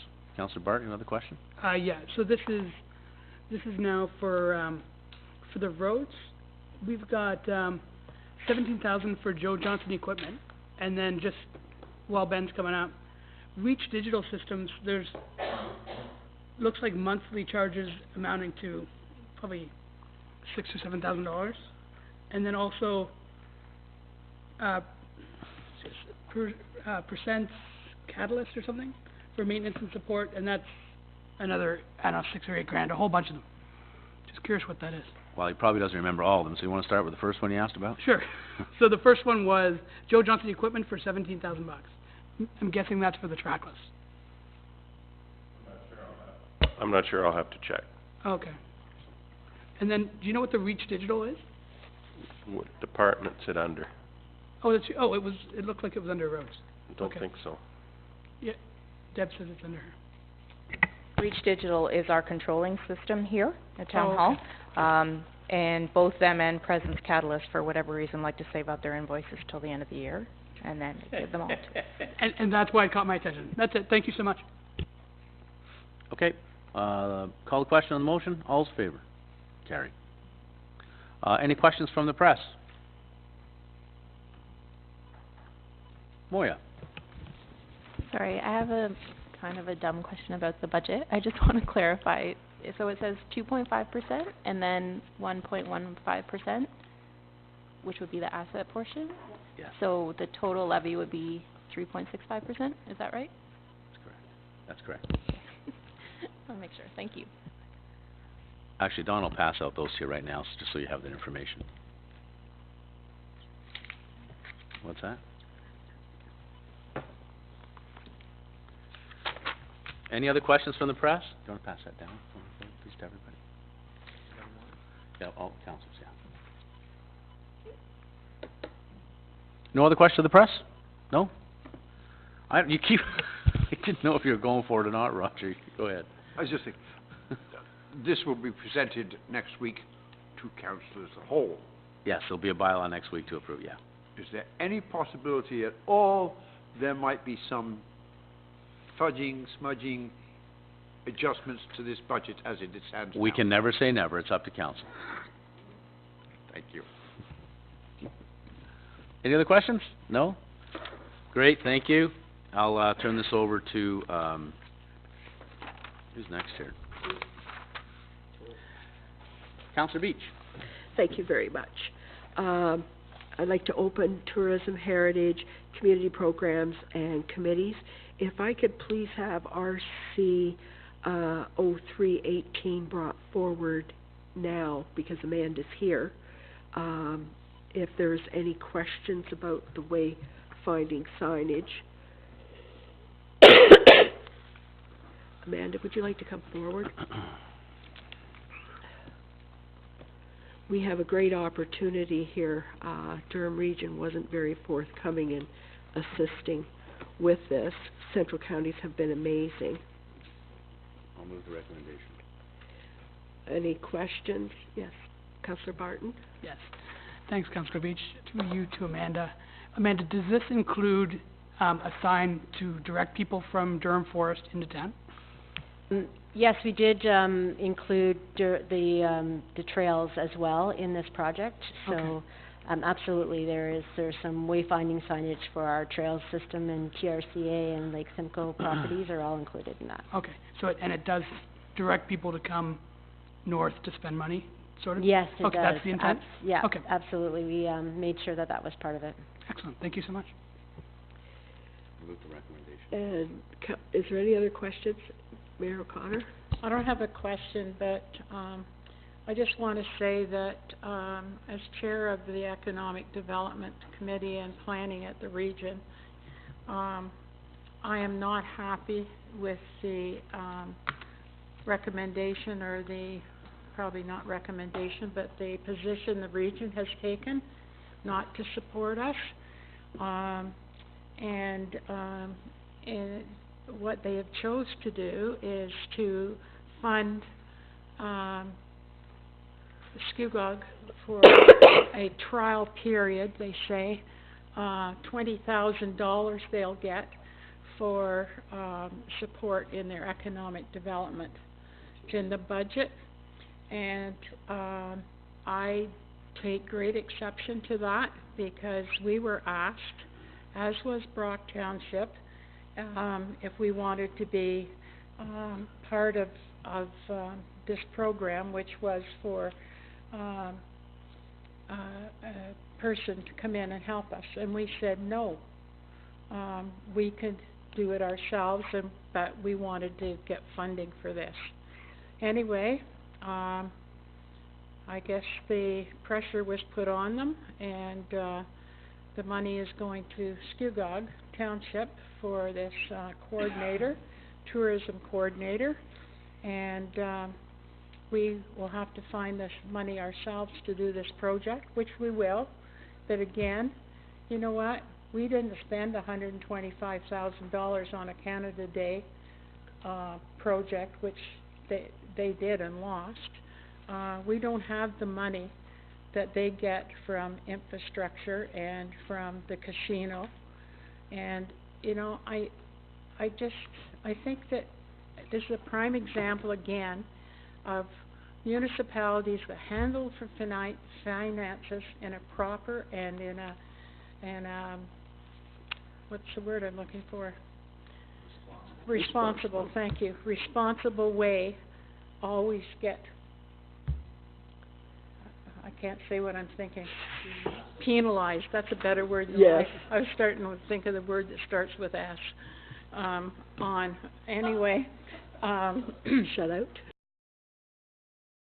What I don't like to always be down on our neighbors, but I feel very strongly that because we do the things that we have to do and we find the money, that we are taken advantage of. So this is a budget tomorrow, so it'll be interesting if there's, I have made a commitment to staff that I would not stand up and speak against it, but they know that I am not a happy camper. Yeah, and this first part has to be completed by March 31st, so we need to make sure that we're moving on that. And then the second part is to be finished when? We're hoping to, I was talking to the region about the installation piece, and with all the locates, they're saying that it could be midsummer for the installation part. But we do need extra help from council. Yes, yeah. So the recommendation is to move forward with the two contracts with Central Counties, and to move forward with Almond Limited as the provider. Which is really nice because they're going to be one of our residents in the industrial park, and as you have said to me, they have a really good reputation. I've already been looking at different things in order to make this move through smoothly. Yes, so Almond Equipment have purchased land in the industrial park, so that's great. They're now a local business that will be here, and also they do a ton of work for Todd Signage, so they've got some great experience, and they've already been in touch with the region about all of their signage specs, and they know the maximum, minimum, and what it is that the region requires, and that's where they are at right now, moving into that design phase. Council will also get a chance to see the design of the signage, and it will go through the region, our roads department, as well as our committee and council. So it's been well thought out. We did a lot of work on that study. Yes, yes, we did. And I mean, it's really paid off. Central Counties have really stepped up. Yes, Central Counties has been a great partner, and they are the ones that suggested that we break it up into two pieces so that they could fund us twice instead of just singly. So Central Counties has been a great funding partner. We've been really fortunate. Councillor Hyatt? Yeah, while we're on this, Amanda, are there any monies, or can Central Counties find out, are there any monies available from the province to deal with some of this? Like, we've got this magical cycling plan on the way, active transportation. To me, it all fits together. They're not mutually exclusive, you know what I mean? Yes, So Central Counties if you're on is- a bike and you see a sign that says, you know, eat here or whatever, to me Yeah. that makes a lot more sense than just plonking it you know, for no one to see, you know what I mean? It has to be somewhere where it's visible and there's people looking at it. Yeah. So are Central there- Counties is, our They- provincial reach for, They are, for but this, do they yeah. have any sources for, you know, installation or Yeah. creating the concepts? There must be some monies available someplace. Yeah, we've been trying to talk and see if there's anything else available, and we'll still look. I know they're stepping up to the plate here, but Yeah. beyond them, there must be other sources that maybe we need to see if we can tap. Yeah, we'll absolutely As we still move look, forward, yeah. obviously, that's something, I don't know whether it's the tourist committee's purview, but at least staff will probably have a better handle on what's available there, so, thank you. So any other questions or comments? So, Councillor Malloy moved the recommendation. All in favor? Okay, everybody, okay, thank you. Report RC 0218, Amanda Ferrero. This was to do with the Foster Memorial lighting. We've already discussed that. Okay, Councillor Malloy, with the recommendation, all in favor? Passed, okay. Report RCL, sorry? We did. Sorry, you put your hand up. Report RCL 0618, Debbie LaRue, Director of Legislative Services, Clerk, redesignation of 11 Mill Street, the Isaac J. Gould Oatmeal Kiln property. Any questions, comments? Yes, sir. Councilor Bryan? I will move the recommendation. One of the things I do like on this is the line that says, Heritage Uxbridge has advised the owner is not opposed to the designation. And that's what I wanted to see in these, that they've actually reached people. So in that sense, I will certainly move this recommendation. Okay, Councilor Hyatt. On that, it was a good point. Is there something on record saying that this person has no objection, or are we talking hearsay? I think we need a letter or something from them saying that I have no issues whatsoever with them Debbie? designating this property. Would you like to come forward, please? I do not have anything formal from the property owner, but Heritage Uxbridge was working with the owner, and has advised, I do have an email from Heritage Uxbridge saying that there's Can no I issue. suggest we get something from the owner? Well, they'll be given notice. Is there a process? Absolutely. Okay. Any other comments? Councillor Barton? So, through you to Deb, once this is designated, what power does that give us, and can we relax that power so that it's more of a support them as they make their building heritage, not, you know, force them to change things, and if that makes sense. Like, I just, but through you, Madam Chair, to Councillor Barton. So we don't necessarily force them to do anything. What we can do with the designation through property standards is if the building starts to fall into disrepair, then we can go after them no different than any other property and make them restore to the way it was.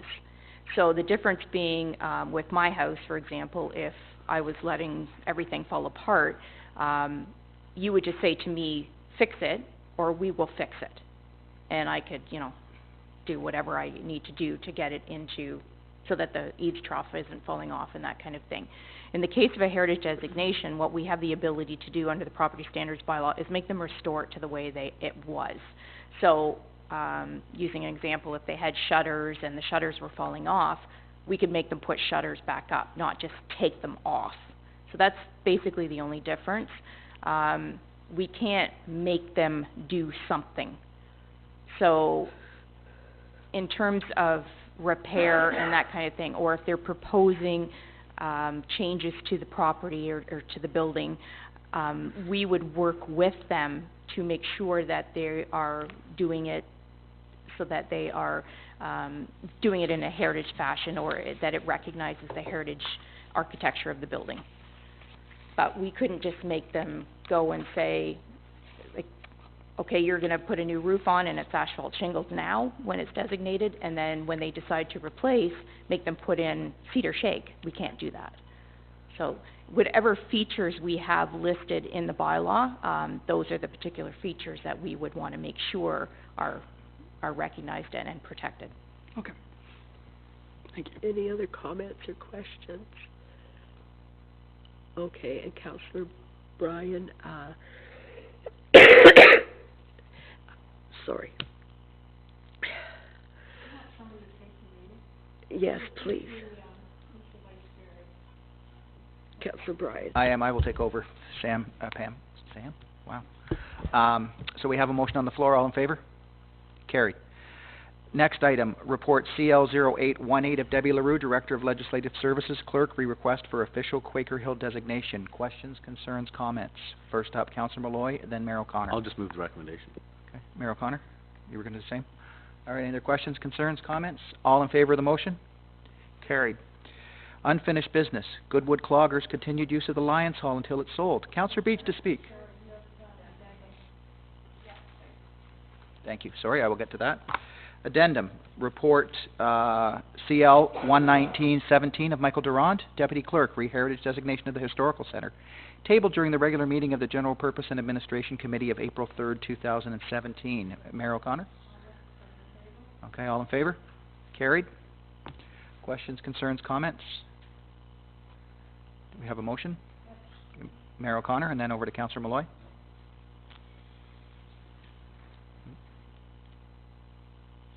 Just received? Move the recommendation? Oh, sorry, no, my mistake. Sorry, Mr. Chair, if we could just receive that particular report and deal with the next one. Okay, can we just, let's have Mayor O'Connor, motion just to receive? Okay, all in favor? Carried. Next report, report CL0918 of Debbie LaRue, Director of Legislative Services Clerk, redesignation of the Uxbridge Scott Historical Centre Museum property. Councillor Hyatt. Question through you to Deb. Why was that tabled? Do you recall? I remember it being tabled, but I don't. Well, as I explained in my report, at the time, I was asking that all the properties be designated and all the buildings. Right. And because of the one parcel where the Kid House sits, now, well, at that time, it didn't have the off-leash dog park, but it had the fire hall. So council referred it back to staff to see if there was, what options we had. That was the reason. Okay. Yes. Thanks. Do we have a motion for this? Mayor O'Connor? The recommendation, any other questions, concerns, all in favor? Sorry. Yeah, hello Deb. Sorry. See, I'm not looking at Deb, I'm looking this way. I'm not voting. Sorry, Mr. Chair, just with respect to the recommendation, there is one question I have, and that was under number 3, is to provide direction with respect to the Stokes Kid House, and whether or not council or committee wanted to proceed with the designation of that because of where it's situated, which is the property where the fire hall and now the off-leash dog park sit. So that's, I just need direction on that. Okay. What is council's wishes, Mayor O'Connor? Councillor Malloy? Sorry. Question, I think you made it clear that, however, the dog park and the fire hall are excluded. That's the way the bylaw will read. That's correct. Right. So while with the property, the real property would be designated and everything registered on title, there would be nothing in, obviously, the off-leash dog park, there's really nothing there. But in the case of the fire hall, we just I wouldn't mention anything as far as features that needed to be protected. So, but the property is going to be designated. So that's the thing that you have to watch. Councillor Beat? Councillor Beach, then we'll have Councillor Barton, and then back to Mayor O'Connor. The thing is, you had mentioned about a lot line adjustment to have the Kid House included in one of the other ones. To me, that's the way that we really should be going. That's all? Okay. Councillor Barton? Yeah, along those same lines, could we just designate the house and not the property? Unfortunately, that's what gets designated as the real property. So while you have a building on that property, you would mention particular features. So, for example, in the Stokes Kid House, you would mention all the things that you wanted to protect, the double hung windows, et cetera, et cetera. But you're designating the property. And that's why I was explaining we just wouldn't mention the features of the fire hall or anything on it that needed to be protected. But you, by virtue of the act, you have to designate the property. So, if committee wants to leave that particular parcel right now, I can look into, and I haven't done anything really serious as far as investigation in terms of a lot line adjustment, how much it would cost, what we would have to do with it, and just proceed with the designation of the remaining properties and give you perhaps direction to proceed and investigate if you want. Mayor O'Connor, then Councillor Malloy, then Councillor Hyatt. So, you know what, I said that I would support the designation. When you look at the history of the Stokes Kid House, we have many, many, many houses like that in the municipality. And I would suggest at this time, and I wasn't thinking about the property as a whole, which I should have. Excuse me. So I'm going to suggest at this point that we do nothing with the Stokes Kid House. We just leave it. We own it. We're not going to see anything happen to it, and just let it sit there. And that way we don't put any onuses or anything on the property. Okay. Councillor Malloy and then Councillor Yeah, Hyatt. I would agree with that. That was sort of my concern. If we wanted at some point in time to expand the fire hall or do anything like that, we certainly wouldn't want to be hindered at all. So, yeah, I would support what Mayor O'Connor's suggesting. Councillor Hyatt. The piece where the fire hall sits, that would be severed off that other parcel? So that it's not included any way whatsoever in this whole thing? We would have to look at whether or not we could, 'Cause it would be Councillor a land Malloy's point, division like, application. 30 years away, who knows, we may need a bigger extension or something. So Yeah. let's just not touch it. It would, So it would you're be, suggesting leave it alone then? I would say just leave it. Leave it as is? Yeah. Okay. Now, with the buildings that are there, by going down this road in any fashion, does it change the potential use of any of them? Like, if we decide to put an artist in the schoolhouse or No. something, that's No. not gonna affect It doesn't change the use. All it does is protect the features features of the building, okay. and the heritage, obviously, of the buildings. Okay, we do have a motion before us. All in favor of the motion? Can you just clarify what Sir, the would motion you like a is? clarification on the Yeah. motion, if we could, Catalina Blumenberg? 'Cause- That the property be left alone for the time being. okay. I will make it sound better in the minutes. All right. That's pretty clear.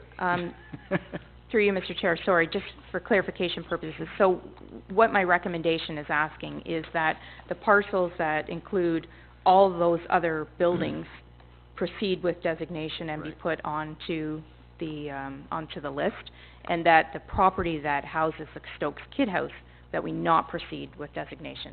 Is that? That's, So everyone is you. clear on that for the motion? Okay, all in favor of the motion?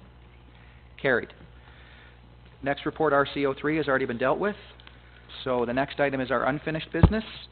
Goodwood Cloggers continued use of the Lions Hall until it is sold. We have no enclosure, but Councillor Beach will hopefully speak to this matter. Hopefully. Yeah.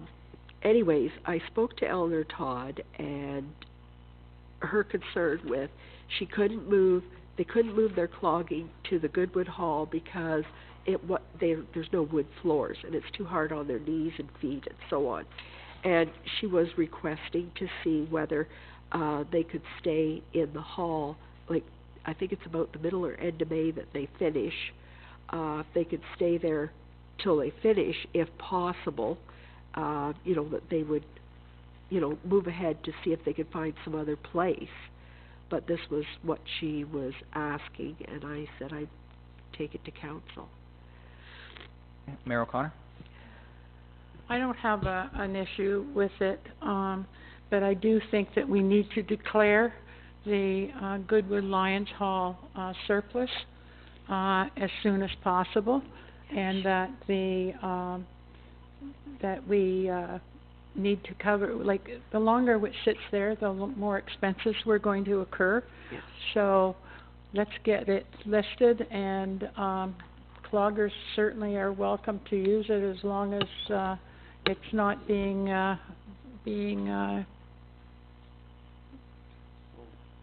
closed, like long as it's there. So you'll be making that motion, Mayor O'Connor? Sure. Okay, and we have Councillor Malloy with a question? Just a quick question. I mean, obviously, we're building something onto the Goodwood Hall. Do we have any, sorry, Ben, but can I ask you if we have any sort of timeline on the storage facility we're building on the Goodwood Hall? 19? Or this year? 18. Okay, so it'll be done this year anyway. Okay, great, thank you. All right. Is there any other questions or concerns? All right. We have the motion before us. All in favor? Carried. Is there any other business? Is there any questions from the press? Chris, don't be shy. Sir, I just want to clarify, make sure I got this straight. On the Isaac J. Gould property, the recommendation was carried, right? Yes, it was, Roger. And the same with the Quaker Hill designation, that was carried? That was carried, yes. But the museum grounds, no designation? Correct. Thank you. Just want to make sure I got it No. straight. No, the museum grounds are designated. Sorry, the museum grounds are designated. Let's get clarification from, just not the Kid House. I'm sorry? So the museum, Everything at the museum, except with the exception of the Kid House. the Stokes Kid House. If you can picture the Stokes Kid House, everything there is but that building. So everything is designated except the Kid House? Yeah. Correct. Any other questions? No? Public, we're good? All right, I will close this meeting of Tourism, Heritage, and Community Programs, and I will pass it over to Councillor Ballinger for Parks, Facilities, and Arena. Thank you, Councillor Bryan. Mr. Ferguson, if you'd come up the front, please.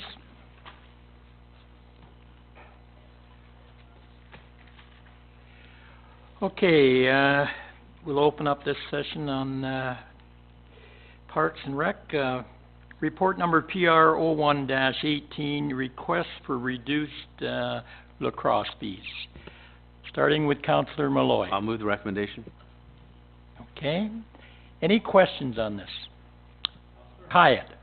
And just on, in general, I guess, including lacrosse, Bob, how much of a head way do they give you when they say, okay, our enrollment is down? Like, how far in advance would you know that before they actually need to book the space? Are we talking weeks, months? Usually right after they do their registration or whatever, yeah, and it would be a month, maybe, But month they could and a have a half. bunch of people sign up late or Yeah. just pre-season. Absolutely. So is there any way to kind of anticipate that, or are you relying solely on what they tell you? Solely on what they tell us when they come with their numbers, yeah. Okay. So you mentioned seeking other means to assist them. Did you have anything in mind with that? I didn't know if they wanted to look into a sponsorship thing or selling an ad. I didn't know what Oh, was that's out there. I actually spoke to the lacrosse people. They were quite happy to get out of their lease. Right. They said that was going to help them quite a bit. So just other means. I think it's a difficult subject when we get into reducing rates for one sport and not No, consider the I other one. concur with what you're thinking there, but Yeah. it applies probably not only to lacrosse, but to everything. Like Yeah. ball goes up, it goes Yeah, down. Soccer exactly. goes up, it goes down. Hockey goes up, it That's goes correct. down. So I don't know if there's something that we can put in place that, you know, the sooner you let us know, the sooner we can help you kind of stuff. Mhm. Maybe that's a message that I can when you're definitely talking talk to to them. the group, to the user groups for that. I think it's really dictated though when they hold their registration, because Right. that's when they No, find absolutely. So anyway, just make it known that we're there to help them, so. Councillor Barton, please. Actually, Gord covered my question, so I'm good. Okay, any other questions, Mr. Ferguson? We have a motion on the floor to accept the recommendation. All in favor? And that is carried. Okay. Report number now, PR 03-18, request for walkways in Elgin Park to be plowed. Okay, Mr. Sorry, Ferguson? just one thing on that report. In the recommendation, that's to be referred to the 2019 budget, not the 2018 budget.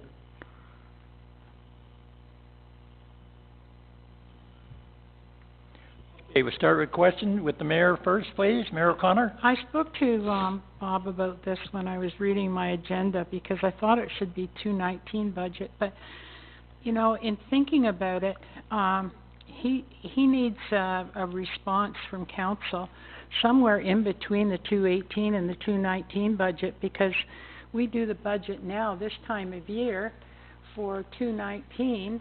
The same situation is going to happen, so somehow I think this is going to have to be brought up through the parks budget, or through the parks department sometime before winter of 2019.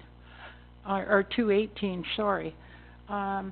Because I don't believe it was included in the 218 budget. So if we're going to do it, it has to be spoke to or brought on as an expenditure between the two budgets, okay?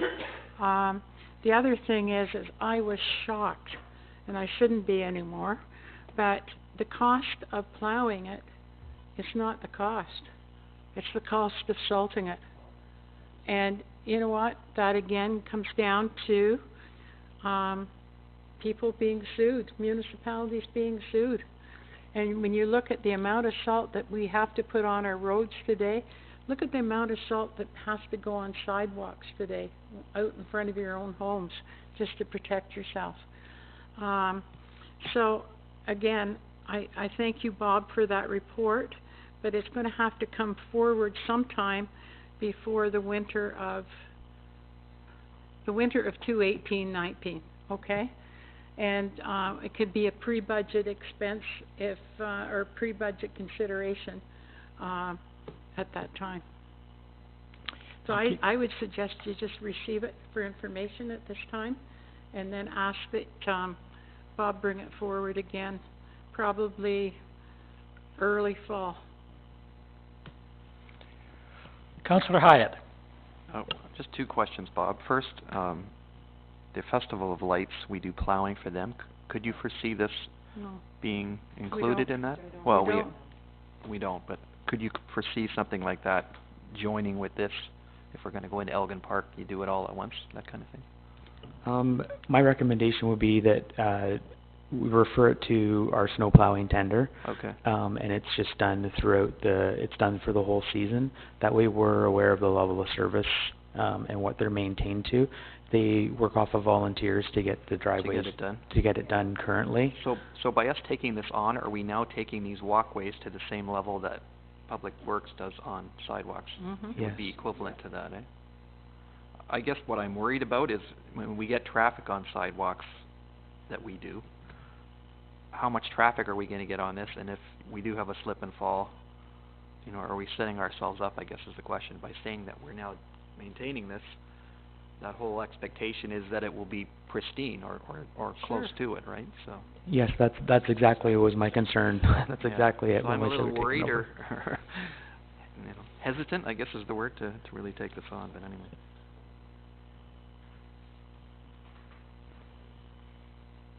Councillor Malloy? Okay. Councillor Bryan? Thank you, Councillor. Oh, no, I'm getting there. Quick question for you, Bob. And I kind of echo the mayor's sentiments about the salt. $250 is how much salt are we talking? Because that seems like high. I'm not sure what it would be per weight, whether they go by weight or how they apply it. We just went to some local contractors that do some sidewalk work and parking lot plowing work, and asked them to give us a cost estimate as to what it would cost to apply it. Because I could see that far exceeding the $3,000 quite quickly. Absolutely. You know, to get one of these winters. Absolutely. So perhaps when this all comes back again, if you could let us know how much that is, or you know, it's just give us X foot of square footage of coverage, or is it a ton, is it 2 tons, whatever it is. It would help me immensely understand how much we're really going to use. Yeah, that might be a hard question for me to answer. I believe when the snow plowing contract goes out for all our municipal lots, they have to give basically a budget number as to what it's going to cost for them to do it. So maybe if we structured it in a tender that we said, we want a blanket price, salt included, then it would be up to them to determine whether it goes over and under.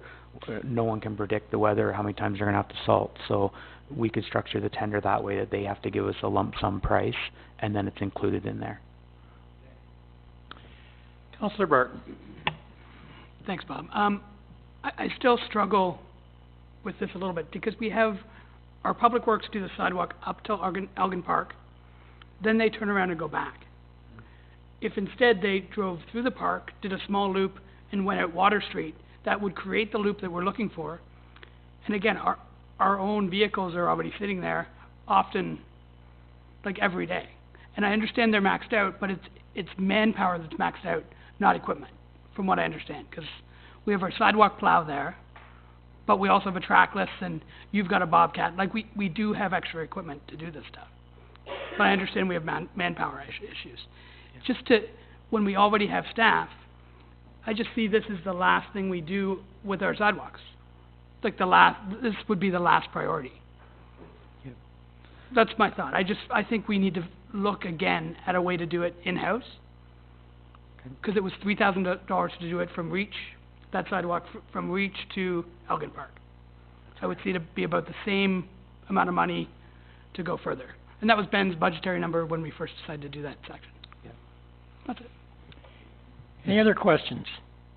Okay, I'm just looking at you, Thank you. Councillor Bryan. Just one more, just to kind of piggyback on Councillor Barton's thought. So you do have equipment that you could use to do this? Is that what I'm hearing from him? No, the roads department has equipment that they do the sidewalks with. Okay. Currently.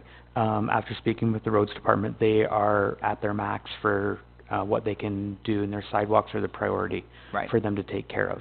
So Okay. basically, you're asking them to take on something else that currently they can't handle. But so you wouldn't have any equipment that you could do this sidewalk with? We have an RTV that's at the park yard. We don't have a salting capability. Okay. We do have an RTV that does the plowing, but then once again, we would come down to the same situation they are. We don't have staff in the parks To do it during in the the winter months. Okay, thank you. Councillor Hyatt. Again, I'm kind of two minds of this. I see the reason for it, but if we're gonna start plowing a park, there's gonna be a ton of people, I can tell you, they're gonna be phoning me, why are we spending money on that when we could be plowing sidewalks in the town, like especially in the downtown? So this is a slippery slope, if you excuse the pun, and I'm not gonna support it at this point. I mean, if you wanna come back in the fall with something else, maybe we'll look at it then, but I can't support doing this now for obvious reasons, and if we're gonna do it, then we gotta start looking at what other areas are we considering plowing. Because to me, you're gonna have far more traffic walking down Brock Street than you are in Elgin Park, but that's just my opinion. Councillor Beach. Okay, I couldn't support it at this time either. Yeah, like, no, but I'm just saying, like, you know, that it just doesn't seem reasonable at this point. We can look at it again in the fall, but it just, not at this time. Okay, we're going back over one more time to Councillor Barton. Okay. Just a quick question, Bob. How much did we spend?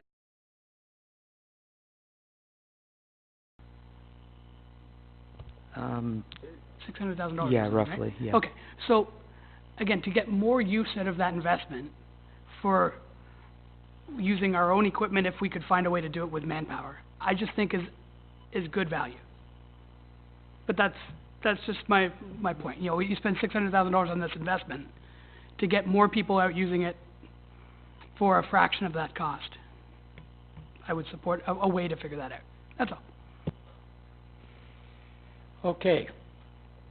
I have here as on the recommendation that we just receive this for now, and it'll come back again, and we'll talk about it again and see if we've got a solution. How we can make everyone happy.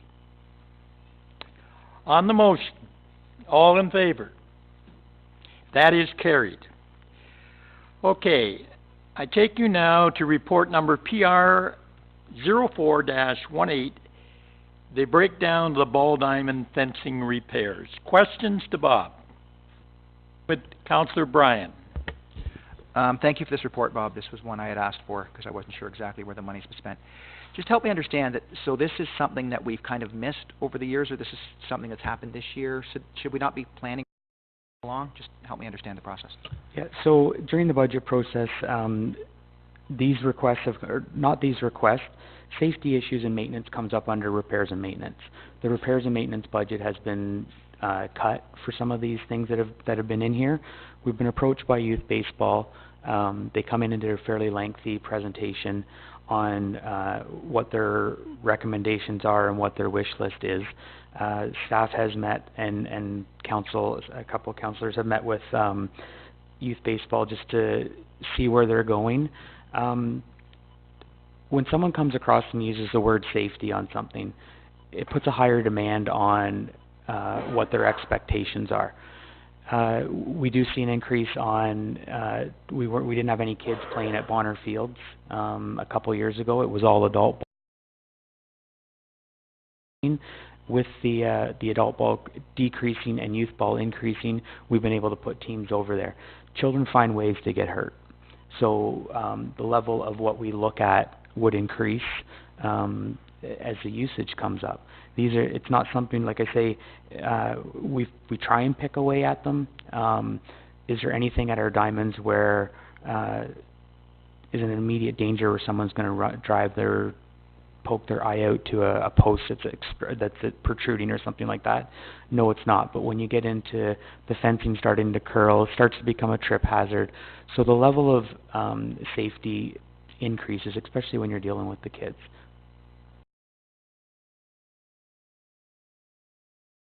Okay, Councillor Malloy.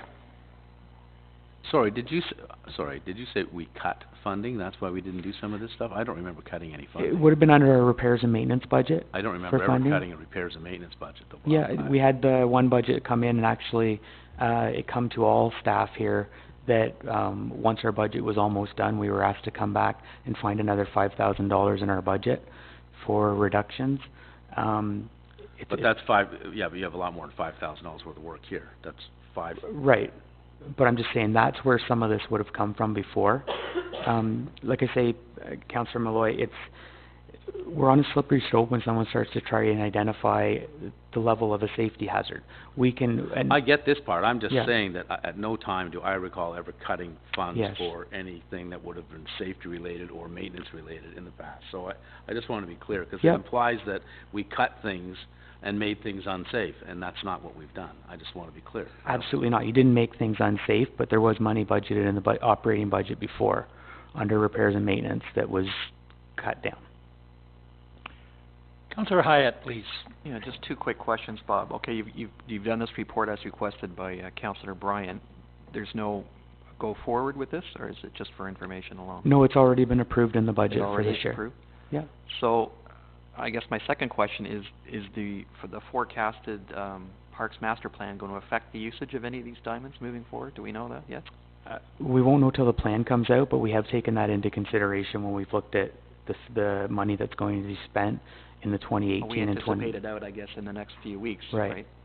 So Exactly. is that going to change the dynamic of this, like for Uxpool Diamond, for instance, if that's decided it's not going to be a diamond, making it a better diamond? Do you understand what I mean? No, staff would look at that when the plan comes So, out and okay, dictates so what's these going to things happen. are tentative expenditures then? Yes, until we see the Assuming plan. everything else is Yeah. status quo. Okay, right, thank you. Anybody else? Councillor Barton.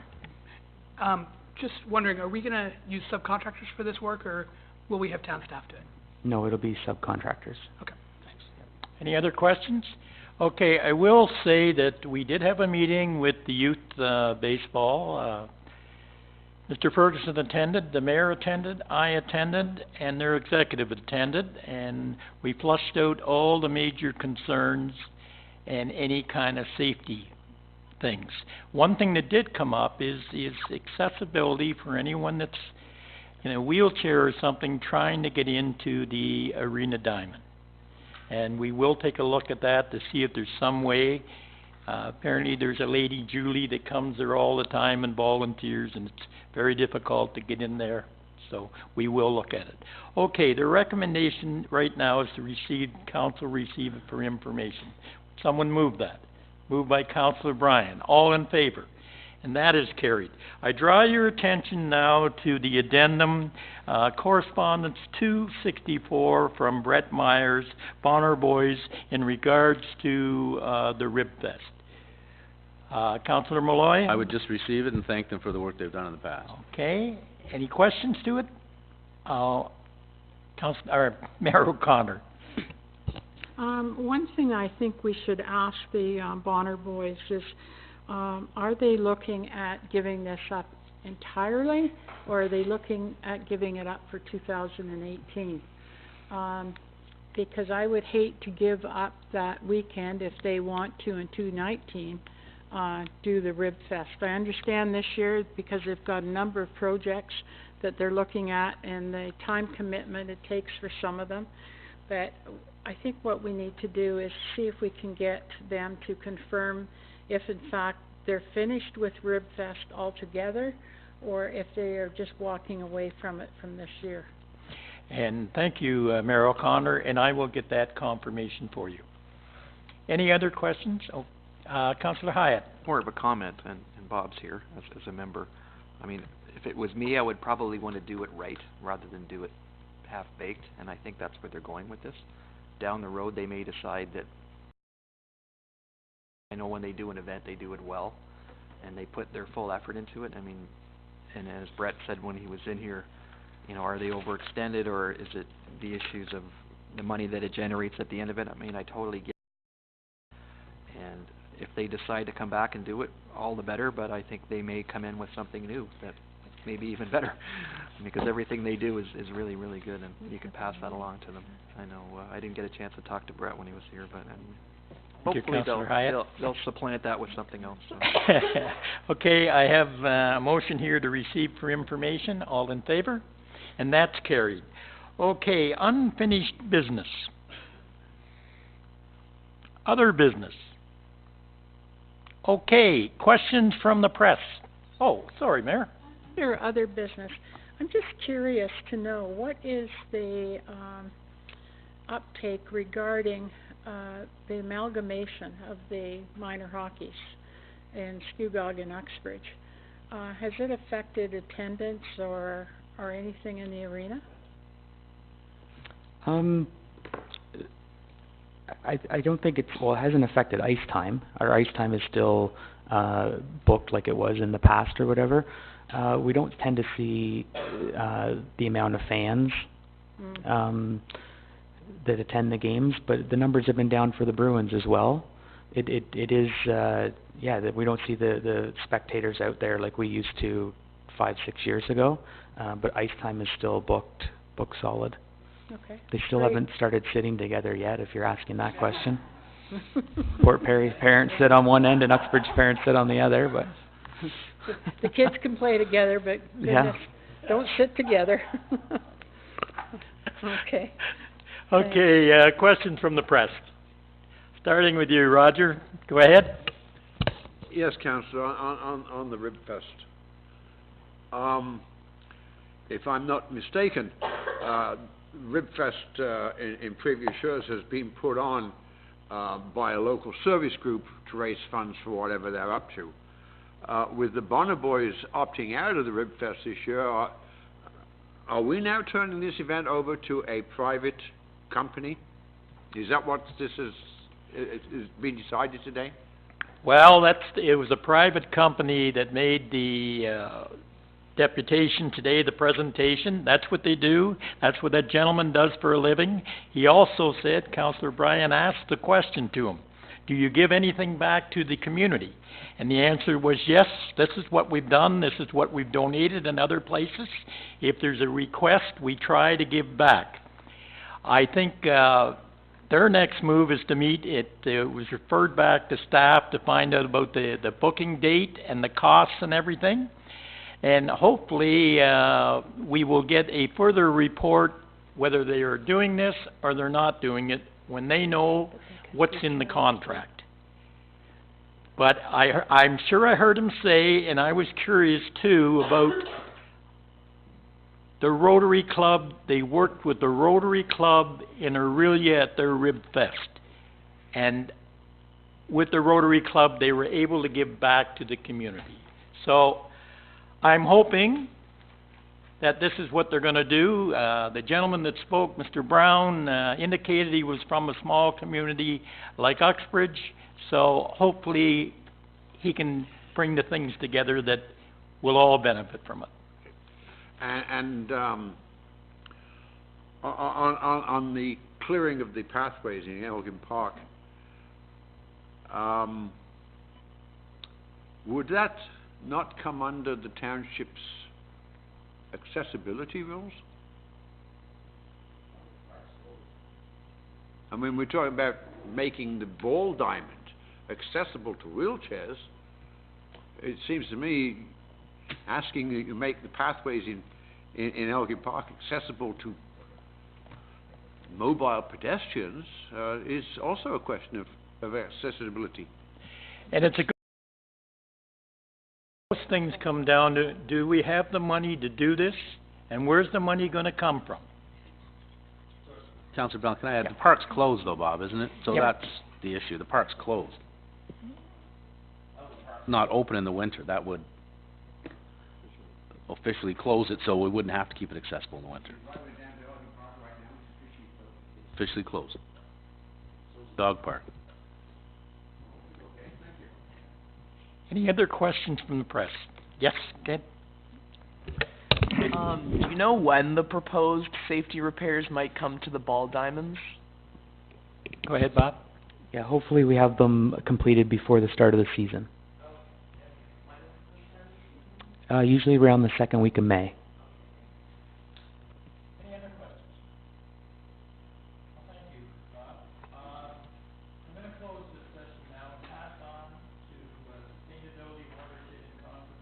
Councillor Barton, please. Thanks, Councillor Ballinger. I'll open Sustainability, Watershed and Conservation. I'm going to start with item number 256.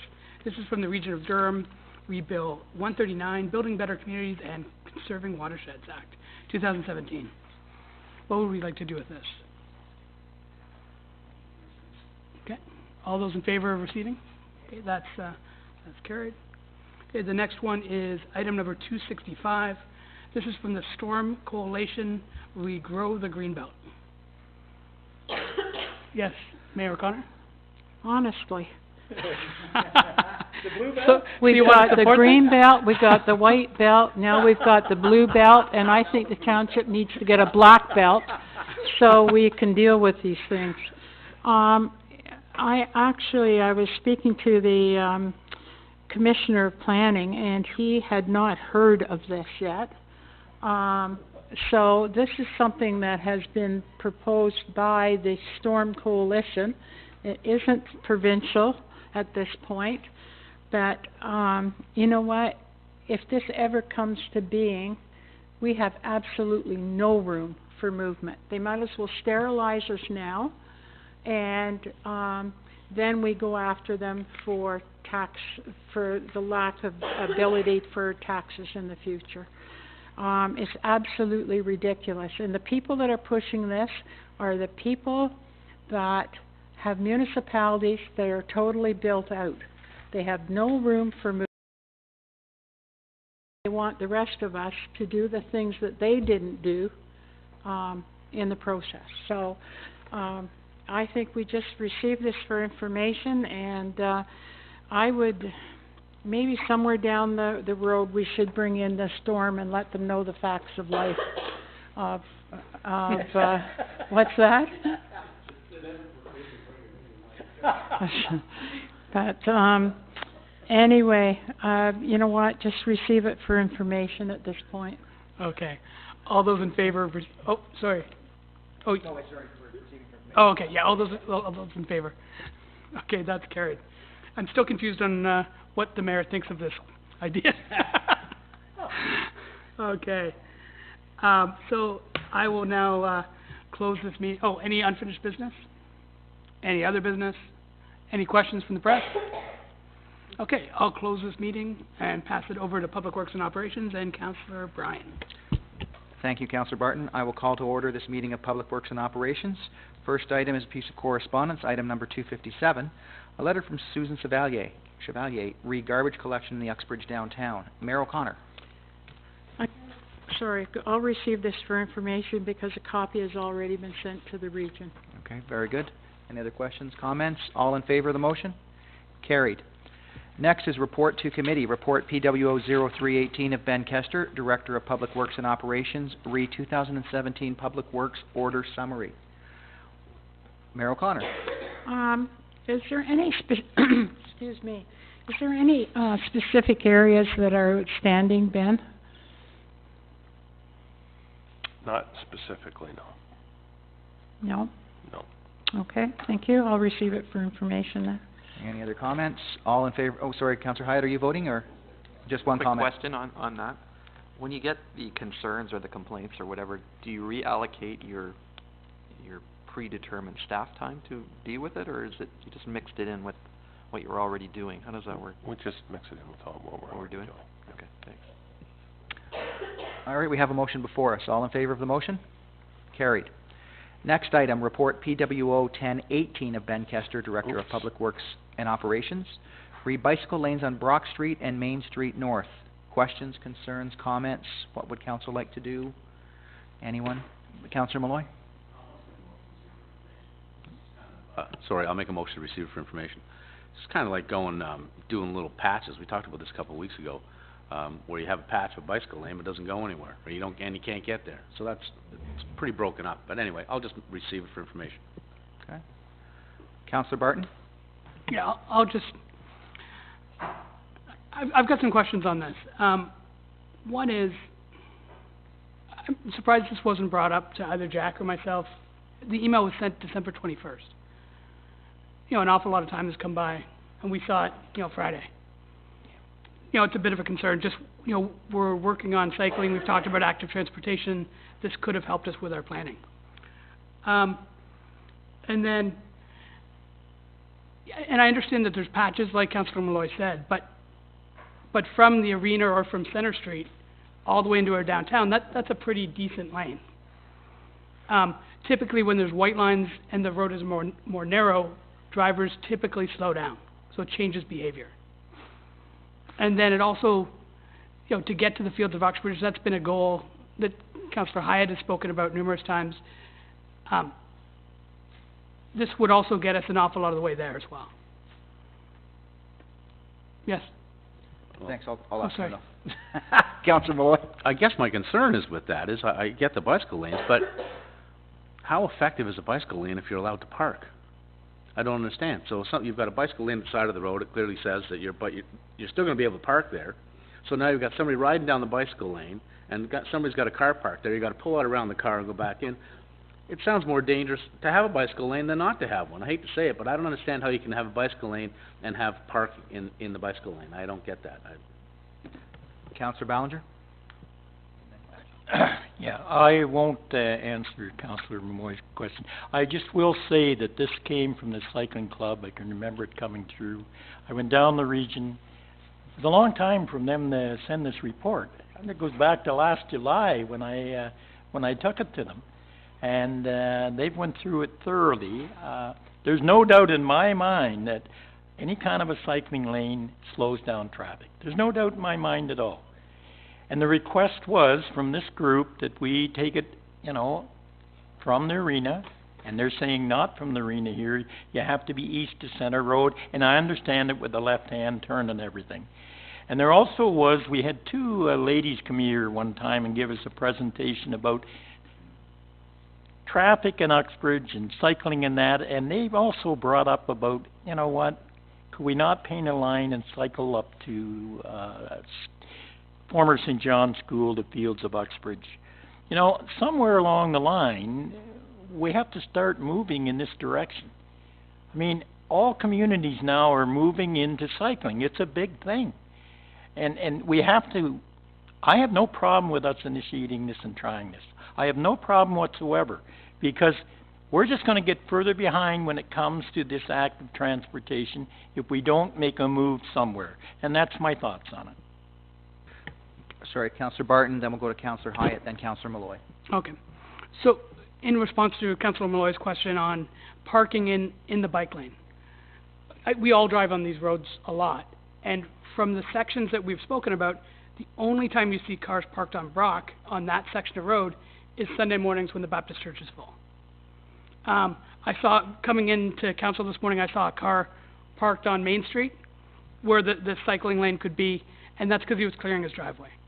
As a cyclist, when the majority of time you spend riding in a dedicated lane, then you're riding along and you realize you have to go around a car, you obviously check your blind spot, you signal, and you go around it.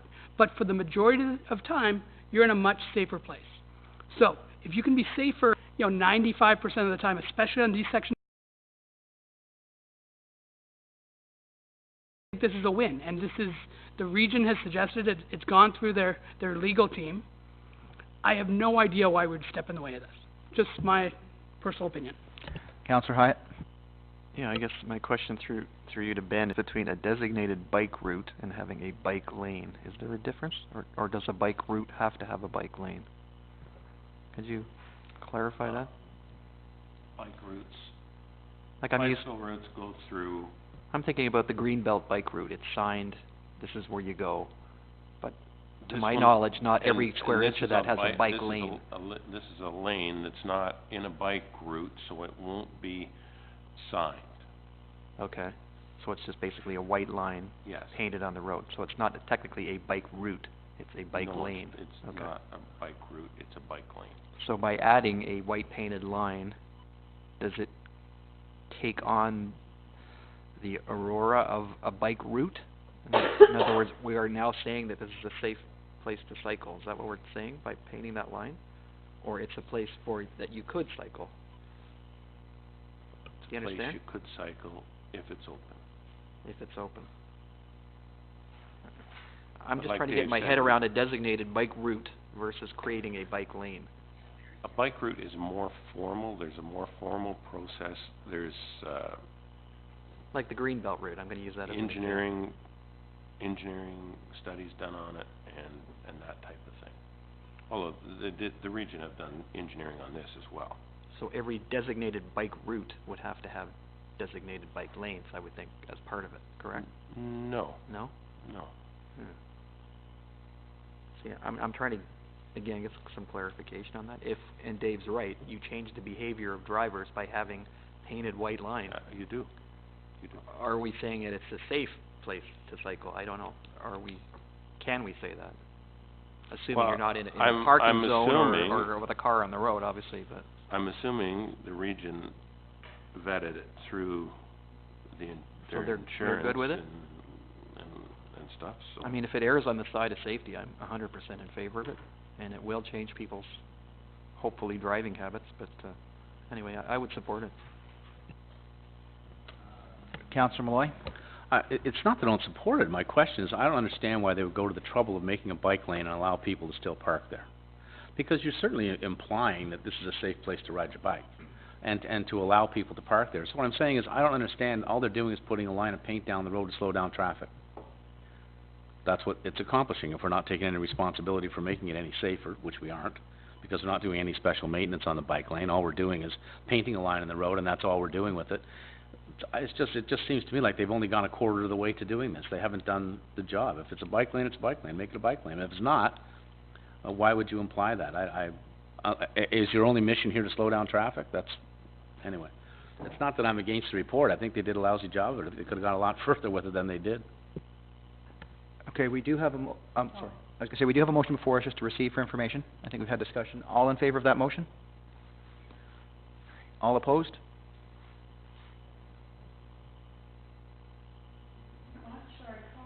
Okay, I'm sorry. We have a motion to receive for information. All in favor? 1, 2, 3, 4.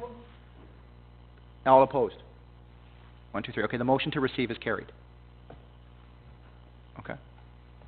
Okay. Next item, report, sorry, Councillor Hyatt? Do a subsequent motion along the lines, I think, of what you're thinking, is creating or looking at areas where we could. We can certainly do that. We potentially- just had the one motion. We certainly can. We just had the one motion in front of us, so I voted, we took on the first motion. And again, the cycling plan, I would assume, would address that, would it not? Would you like to make that motion, or would Councillor Barton like I to will make make, that motion? well, I think you can make that County motion if cyclist you should. choose to. I haven't ridden a bike for a while. So I would like to make a motion that we, inform the region through a resolution that we support lanes where they've designated them in the email report that was sent to Ben. Well, and there'll be other cycling plan meetings. We have one this afternoon where we're gonna talk about other things. But just in terms of this, you know, the lines in these specific areas, I feel we should support them as the region I build mean, them I first. would think if we have a vetted cycling plan, the region basically can't, well, they could disagree with it, but they'll say it'll be harder for them to say that this doesn't make sense versus us just saying it. Do you understand what I mean? Can I speak? Yes, sir, go ahead. Thank you.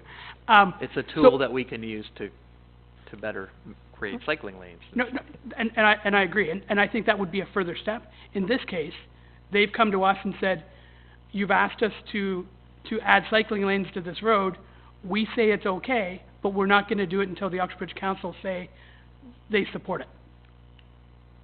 So I say we should support it and allow them to put these lanes in. That's how I read it. It says the region has no plans to move forward with these recommendations until Uxbridge staff and council have had a chance to review our proposal.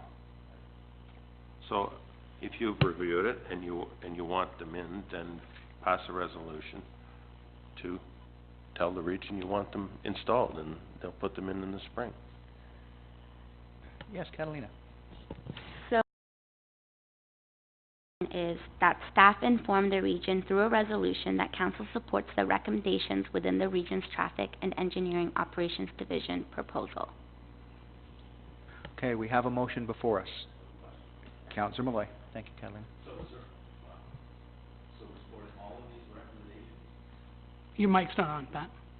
Sorry, we're supporting all of these recommendations. Is that what we're supporting? That's what you're suggesting. Yeah, so that, You're supporting the one up Main Street North and the one on Brock Street West. yeah. Only those two. Any other questions? Councillor Hyatt? But it's not mutually exclusive, like they're not gonna do this and then they're done. In other words, if we have a cycling plan that speaks to other areas, they would consider that as well, correct? Or not? We don't know. It's just, yeah, the beginning. Okay, thank you. Councillor Barton, one more time? Yeah, just, in, response to, there's gonna be $3.2 million spent in the region of Durham on cycling. This is, $20,000. Or whatever it costs to paint these lines. It'll be way less than that. But this is a very, very small piece of it. Don't count on it. That's why I don't want them coming back and saying, hey, No, and involved in cycling in Uxbridge, we have a planner from the region of Durham who's assisting, so.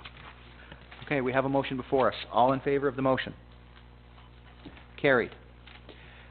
Next item, report PWO 1218 of Ben Kester, Director of Public Works and Operations, Reboundary Road Agreement with East Gwillimbury. Questions, concerns, comments? Mayor O'Connor. I'm very concerned about this situation where we're going to have a four-way stop on a hill.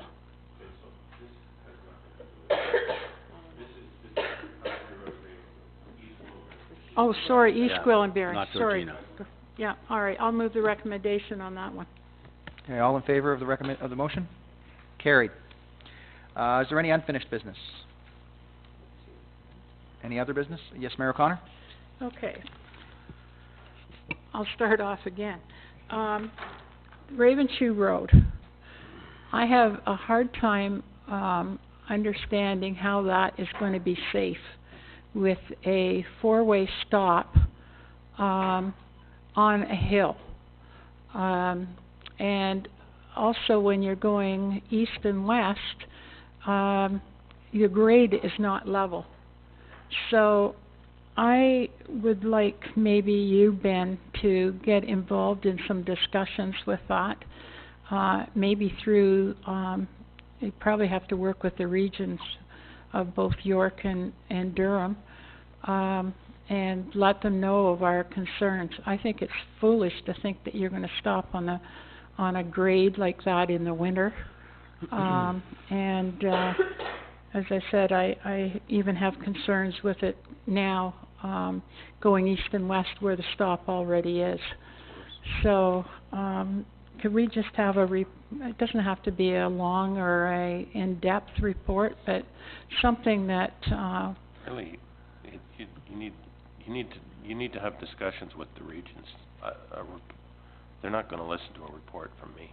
all right, so, all right, I'll deal with it myself. No, I'm gonna move that for Councillor Ballinger to deal with at the region. He sits on the Works Committee, and there's no way that this should happen. There's no way that this should happen. It is absolutely crazy. So, I'll make a motion that Councillor Ballinger speak to the region regarding our very grave concerns about four-way stops at the Regional Road 1 and the Ravenshoe Road, and that the Council of Township of Uxbridge does not support a four-way. due to safety concerns. Councillor Barton, you have a comment? Yeah, just a comment. I had a conversation with Mayor Quirk yesterday and emails with, the regional councillor there. So this is, the people of Eudora were informed when they turned the sign on, basically informing them that this four-way stop is happening. And, there's lots and lots of discussion from my residents and from the York side. So lots and lots of concerns. The majority agree with you, Mayor O'Connor, and Georgina Council are well aware of the feelings on that. Okay, thank you. Okay, we have a motion before us. All in favor of the motion? Carried. Okay, I have another item, if I could, please. Certainly. What was the decision regarding the speed sign on the speed sign that we bought a couple years ago? And where, you know, have we made a decision where it's going? And if we have, when is it going to be installed? I can't remember. So it floats.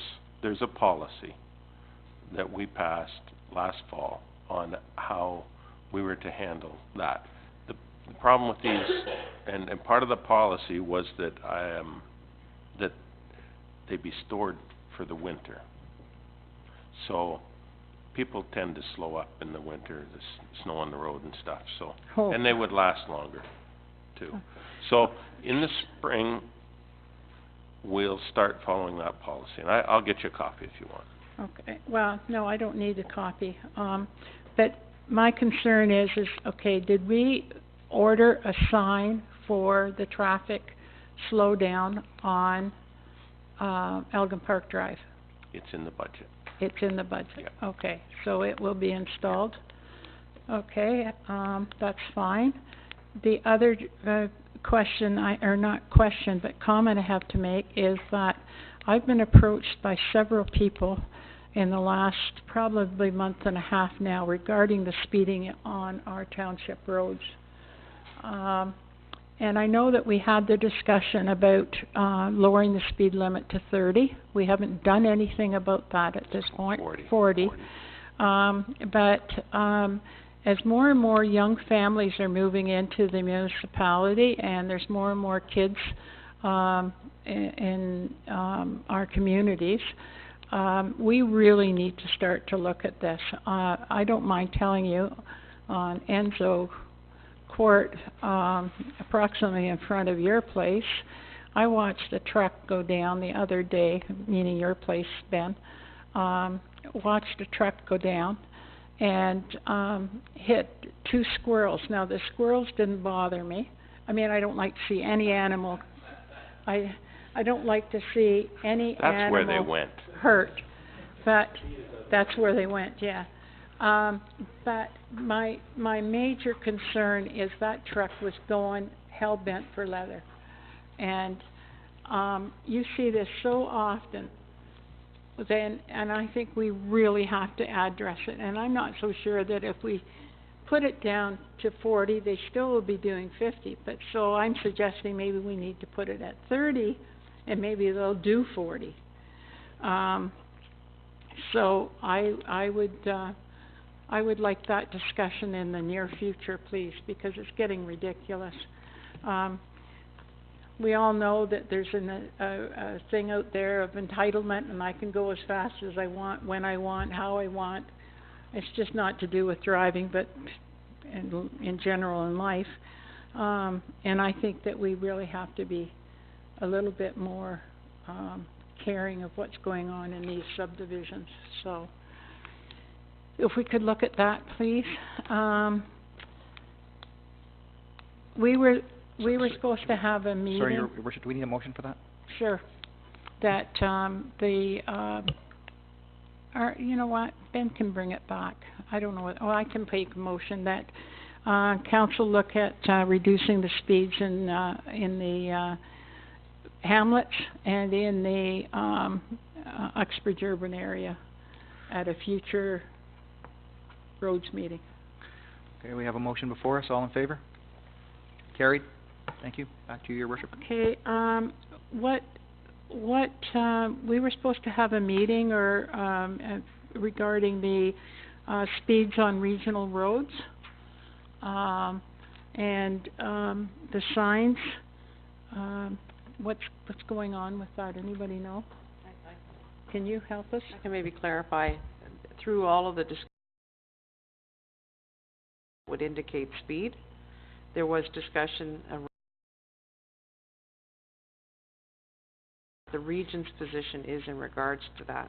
And there was discussion that a meeting be set up with Durham Region Works to talk about whether or not they would look at putting those flashing speed signs like they have at Lake Ridge Road on some of the regional roads that go through, well, Sanford was identified. Hamlets.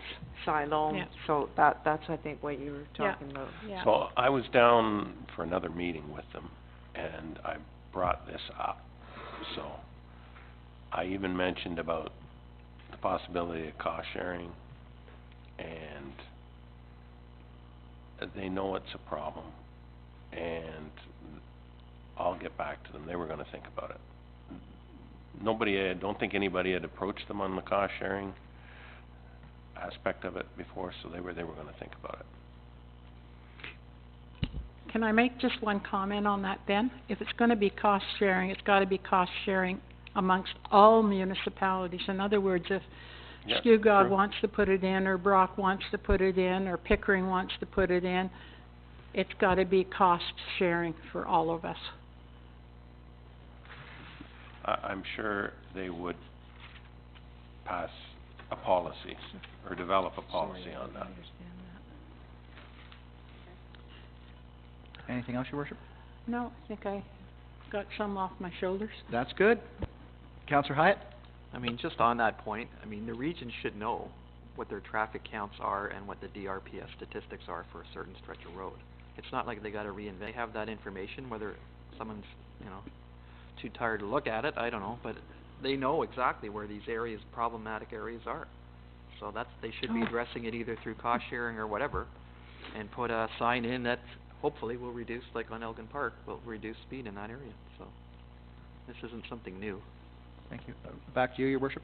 Yeah, sorry, that just brought another, thing to my mind, is we're going to lose our best traffic cop to retirement, and I would like, a letter to be written to the Chief of Police and to the, Inspector of, 15 Division, stating that, it has been brought to our attention that one of the two traffic officers in the north are going to be retiring, or is going to be retiring, and that we want to be assured that there will be a second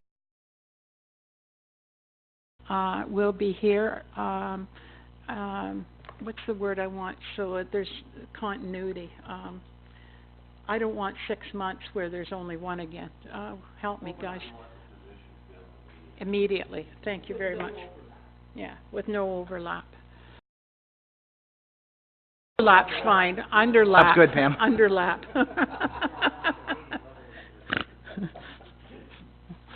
Okay. Yeah, pardon me? Yeah, that would be great, because Al Ouellette has been amazing.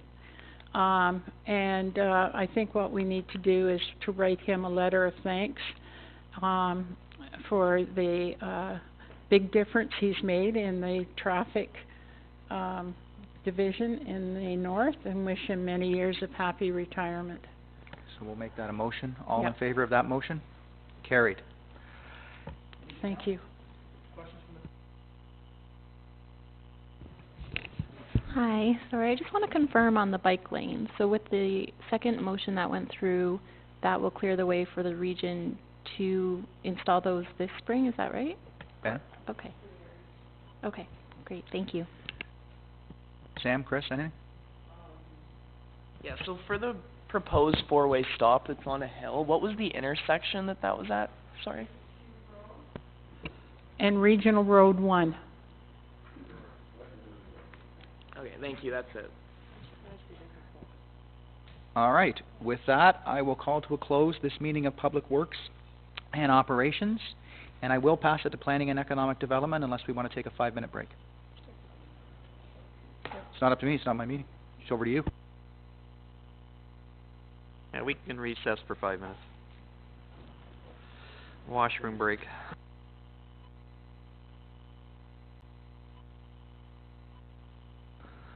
Okay, I'll reconvene, Planning and Economic Development Committee. Correspondence 258, this is from the Region of Durham on the Durham Environmental Advisory Committee. Questions? Mayor O'Connor? I'll move for, we receive it for information, but this is a really good little pamphlet, and I think we should have copies put in the library. Yeah, that's a good point. Have a motion to receive. Anybody else? Any questions? No? All in favor? Carried. Thank you. Correspondence 259. This is from the DIAC Advisory Annual Report. I get a motion to receive this, please? Jack, Councillor Ballinger? All in favor? Carried. 260. This is the Durham Trail Coordinating Committee, which Councillor Ballinger sits on as well. Receive for information. Any questions? All in favor? Carried. Thank you. 261. This is from Durham Agricultural Advisory. This is their... Receive for information. Receive for information. Mayor O'Connor, any questions? All in favor? Carried. 262. Town of Lakeshore to Honourable Kathleen Wynne. Regarding population. Motion of support. All questions? All in favor? Carried. Letter from Jim Crossland regarding the Harry Chung subdivision. Mayor O'Connor? I'm going to move that we receive it for information that both the region and I have responded to them. Okay. Any questions? All in favor? Carried. Thank you. Reports to committee. DS 418, Brian Capagoso regarding 19 Railway Street. Does everybody know what we're talking about here? Yeah. Okay. Mayor O'Connor? I believe this building is beyond repairs. And I don't think that, you know, spending money on this, I think it'd be money spent foolishly, but I do think that money should be put into the building to the south of this. Mm-hmm. Both these buildings were built at the time the railroad came through Uxbridge, so I think that we need to preserve certainly the one that's closest to, the one that's just off of Brock Street on the corner. It should be preserved and we need to be proactive rather than reactive on that building. Mm-hmm. And if we'd done that with the second building, we probably wouldn't be in the mess that we're in right now. But certainly that building should be removed, but we've got to make sure that we maintain the other one that is there. I recall... Yeah. Was it? Yeah. I recall when I first got on council, there was talk about relocating those two buildings. Was that, whatever happened with that? Well, cost prohibitive. I mean, I know the one is probably past its prime, but the other one, does it have any value by relocating it, I guess? Ingrid, can you speak to that? There had been discussion about relocating them onto the west side of the tracks instead of the east side. And that was, H.H. Good actually was looking at doing that, because at one point I think he had both buildings in use. We'll have to send our building department, we'll send Brian over and have a look at the building to the south, and then he may have to come back and say that we should have an engineer look at the building to the south on what needs to be done, and maybe that can be in the 2019 budget. The 2018 budget doesn't have money set aside to take that building down, but I think we should get a cost on taking it down and extending the paving so there's more paving or more parking than where that building is, so that would just bring the pavement right down to the building to the south. I was going to say it's a great opportunity to extend our downtown parking. And we talked about that not only before. commuters that use it, but also people that live and work down there. So, okay, can I get a motion? Sorry, Councillor Barton. Just a comment question. I think before we take the step to remove it or vote to remove it, I think it would be in our best interest to take a look at what it may cost to fix it. You're talking about the older... I'm talking about both, north. just so we know what we're in for both ways, so we know the pros and cons. Absolutely, yeah. Okay, we have the motion, our recommendation is to receive. Can I get that, please? Mayor O'Connor, did you make that motion already? Mm-hmm. Yeah, okay, all in favor? Did you want to make a subsequent motion? Sure. Councillor Barton? Yeah. To clarify, you would like us to get a cost on what it would cost to fix the building to the north as well, is what Right. you're saying? Yeah, so that we know. Okay, that will require an engineer, and that's what Brian's saying. So we can hire an engineer to take a look at that building, if that's council's wish. How much is an engineer gonna cost us? I don't know, we can get a price on it though. Councillor Ballinger, sorry. Just, you know, there's all these grants that come forward, and something like a building that's been there, if we just keep our eye open for a grant of some kind, it would help us along the way. Personally, I think that the south building has potential. It's not a wreck, if I can use that word, whereas the one to the north, it's pretty far gone. So I think trying to bring that back to any semblance of usability would be quite expensive, I think. But the south one, absolutely, it certainly needs, or could use, an upgrade, which will last probably for another 50 years, so. And just my thought. So I don't know, Dave, maybe you wanna talk specifically to the one to the south, that's up to you. Well, again, quite often, if you're gonna replace a couple beams and you're gonna reclad it, and you're gonna be doing some jacking anyway, sometimes the cost, even when one looks horrible and one looks okay, sometimes the cost to fix them is almost the same. 'Cause you still need to go through the same steps. You know, a blown tire is the same cost as one that needs to be replaced. So are you making a subsequent motion then? for Yeah, both? so I'll give you a motion that we have an engineer, give us a cost estimate on repairing both the building to the north and the one to the south. And maybe if I could add to that, that you can look at the possibilities of relocating it too. Why don't we do this? I'll bring back an estimate on what it's gonna cost for an engineer to get you the cost for the building. Okay. Because that right there can already add up, and when that's for both buildings, but I will have them price them separately. Okay. Any other questions? Yes, Kathleen? Is this for consideration in the 2019 budget then, or just for I Ingrid would to probably examine? think so, if we're actually gonna move forward, would probably be 2019. Okay, any other questions? All in favor? Carried, thank you. DS 518, this is the Committee of Adjustment application for 109 New Street. Mayor O'Connor. Yeah, I have a few questions on this. First of all, I have concerns, that they're gonna have two driveways into this property. They're coming in off of New Street, now they're coming in off of Third Avenue. The concerns coming off Third Avenue, will they have to put in a culvert, to, address the, water? And also, why couldn't they move the building to the east? I don't understand why they have to build it, where it is. If you build it to the east, then they're not going to have that, minor variance. I don't know. Is Brian around? Maybe. We'll see if Brian's here. And just hold that thought, Mayor O'Connor, till we find Brian.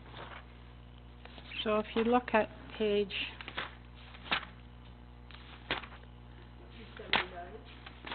379, they already come in off of New Street.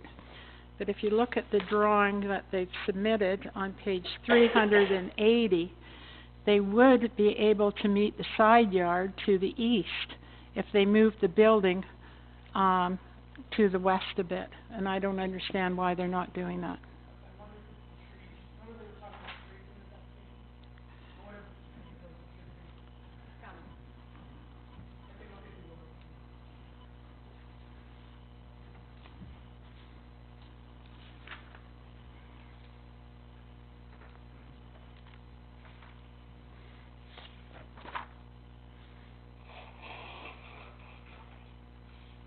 Brian, we're on DS 518, 109 New Street. Some questions, Mayor O'Connor? So my question is, Brian, that, number one is, that the, building is coming, or the, driveway now they're moving from, or I don't know whether they're moving, but this place will have two driveways, one off of New Street and one off of, Third Avenue. Third Avenue. And will there need to be a culvert put in to address any water on, Third Avenue. And, the other question is why could they not move the building, to the west, the addition to the west, and therefore you wouldn't need a variance?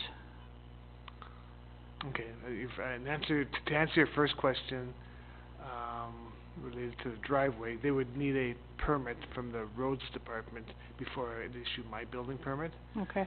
So, and that would and address that would the culvert? address the culvert, if there's Okay. a culvert required. Mhm. And as far as moving it over, that was my thought when I reviewed this also, was why they couldn't,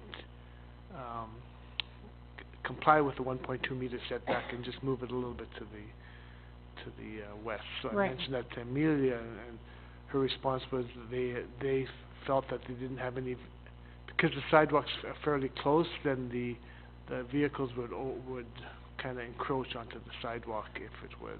Well, they've got 5.6 meters. What does a car take? They've got Well, a double car garage there. Our parking space would be less than that. Right. It would be, so it is, I'm not sure what they drive, like if it's a large I truck guess or what something. and I agree, we're on the same page. Yeah. They're building a double car garage, and it's a deep garage. It's 24 by 6, 24 feet by 6 inches, I think. Correct. So what's a car? What's the length of a car?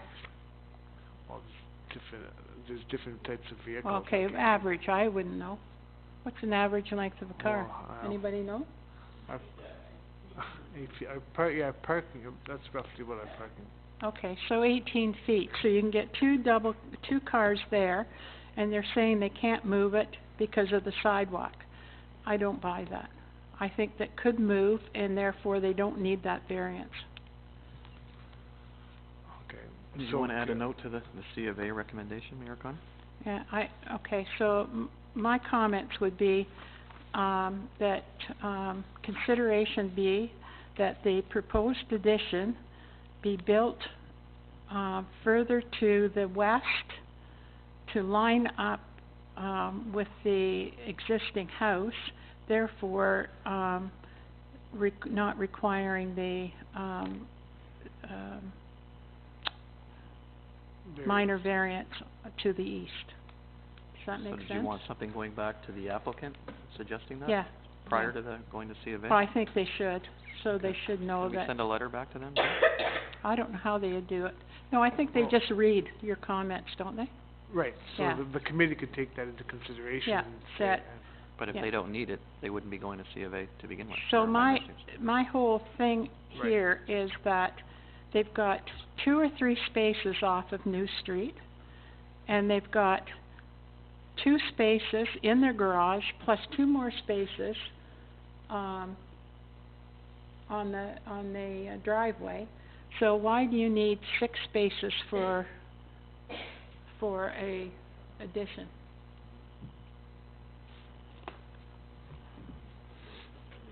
Brian, on your, Yeah. on the C of A. Any questions? All in favor? Motion carried, thank you. DS 618. Another C of A, this is 23 Meadows End. We'll support it. Motion to support, questions? All in favor? Carried. 718, this is another C of A application at 72 Reach.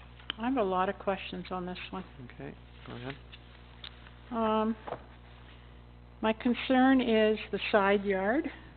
If you look on page 409,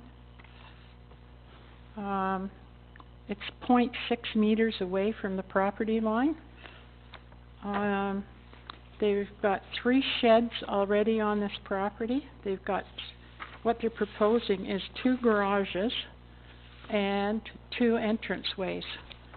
And I can't support what they're doing. Have any comments? First of all, I question why you need 2 entrances. And I guess my other thing is they're putting an apartment in, and I guess, Brian, can you help me with that? they're putting an apartment in over a garage. Okay, So can you help me with Yeah. this whole application? okay, so first of all, the application isn't, for two garages. They're just proposing the, attached two-car garage on No, but the- there'll be two garages Oh, on yeah, the right. property. Yeah, that's correct. The, one of the garages is existing, so, they're just legalizing the setbacks on the garage and the sheds. On the garage, and they show some sheds on the property.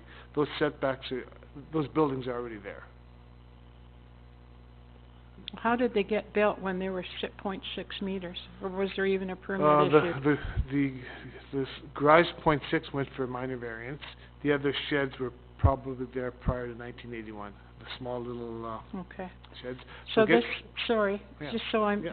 so this first garage, on my right-hand side, or on the east side of the property, Yeah. okay, they went through a variance. Yeah. And it was granted, obviously. Right. Okay. So, yeah, so you're correct. So on the proposed two-car garage addition, my understanding is they'd like to, in the future, make that a second dwelling unit, which is permitted under a zoning bylaw. And so in that case, you have to provide four parking spaces outside. So, that was probably why they're just asking for the second driveway. Well, first of all, it's a regional road. The region gonna allow that many parking spaces out, or parking,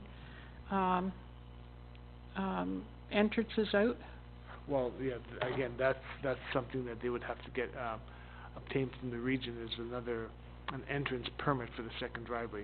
The region wouldn't care about the parking on the person's property, but you're right, they definitely would wanna know, or issue permit for the second entrance, or second driveway. And that's my point, is that if you look at the thing here, the picture, is that there's a lot of entrances right there onto, I mean, starting with, what's his name? Oh, names elude me anymore. But anyway, my concern is two entrances on there. Why are we going through this whole process if the region's going to give them a permit to put an entrance out there? Would C of A be contingent? It would be on. Yeah, the for region sure, permit. It would be. because it would be, again, I would be asking for that before I issue my. Is it a my shared driveway now? I know I went past it, it's a No. little No, obscure. I No. don't think it is. They're just adjacent to each other? Yeah, okay. It's beside what we used to call the Mickey Mouse Yeah, house. the Mickey Mouse. That, well, they Okay. had a big picture of Mickey and Minnie Mouse on there. That's Yeah. your ward, by the way. Yeah, so. So that's my concerns on there, is that, there's a lot going on this piece. And, my concern is not with what they want to do, it's more with safety issues and coming out onto Reach Road. So I would put a note that, before this goes too much further, that they get permission from the region of Durham for a driveway.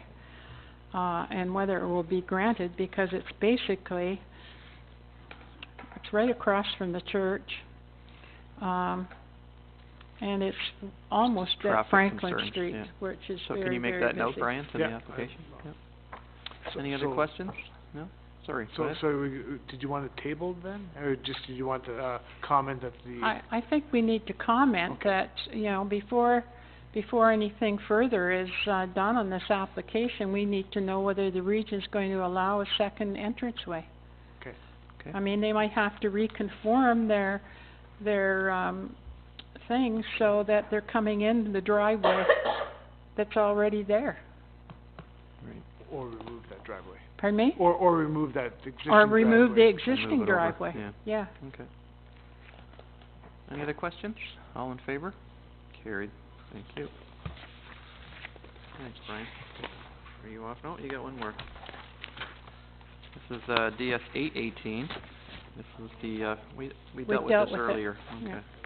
Did we deal with the other one? Just a motion to receive it, yeah. Thanks, Brian. Any unfinished business for planning? Any other business? There being none, I will adjourn and pass it to Mayor O'Connor for administration. Okay, reports to committee, ACO 118 of Andre, regarding, services, Reanimal Services yearly report. Support the recommendation. Councillor Bryant, excuse me. All those in favor? Carried. Report BLO 318 of Andre regarding the proposed shooting range bylaw amendments as per Superior Court minutes of settlement. Councillor Ballinger? Thank you. All those in favor? Carried. Report BLO 418 of Andre, Manager of Bylaw Services year-end report. Councillor Beach, all those in favor? Carried. Any unfinished business? Any other business?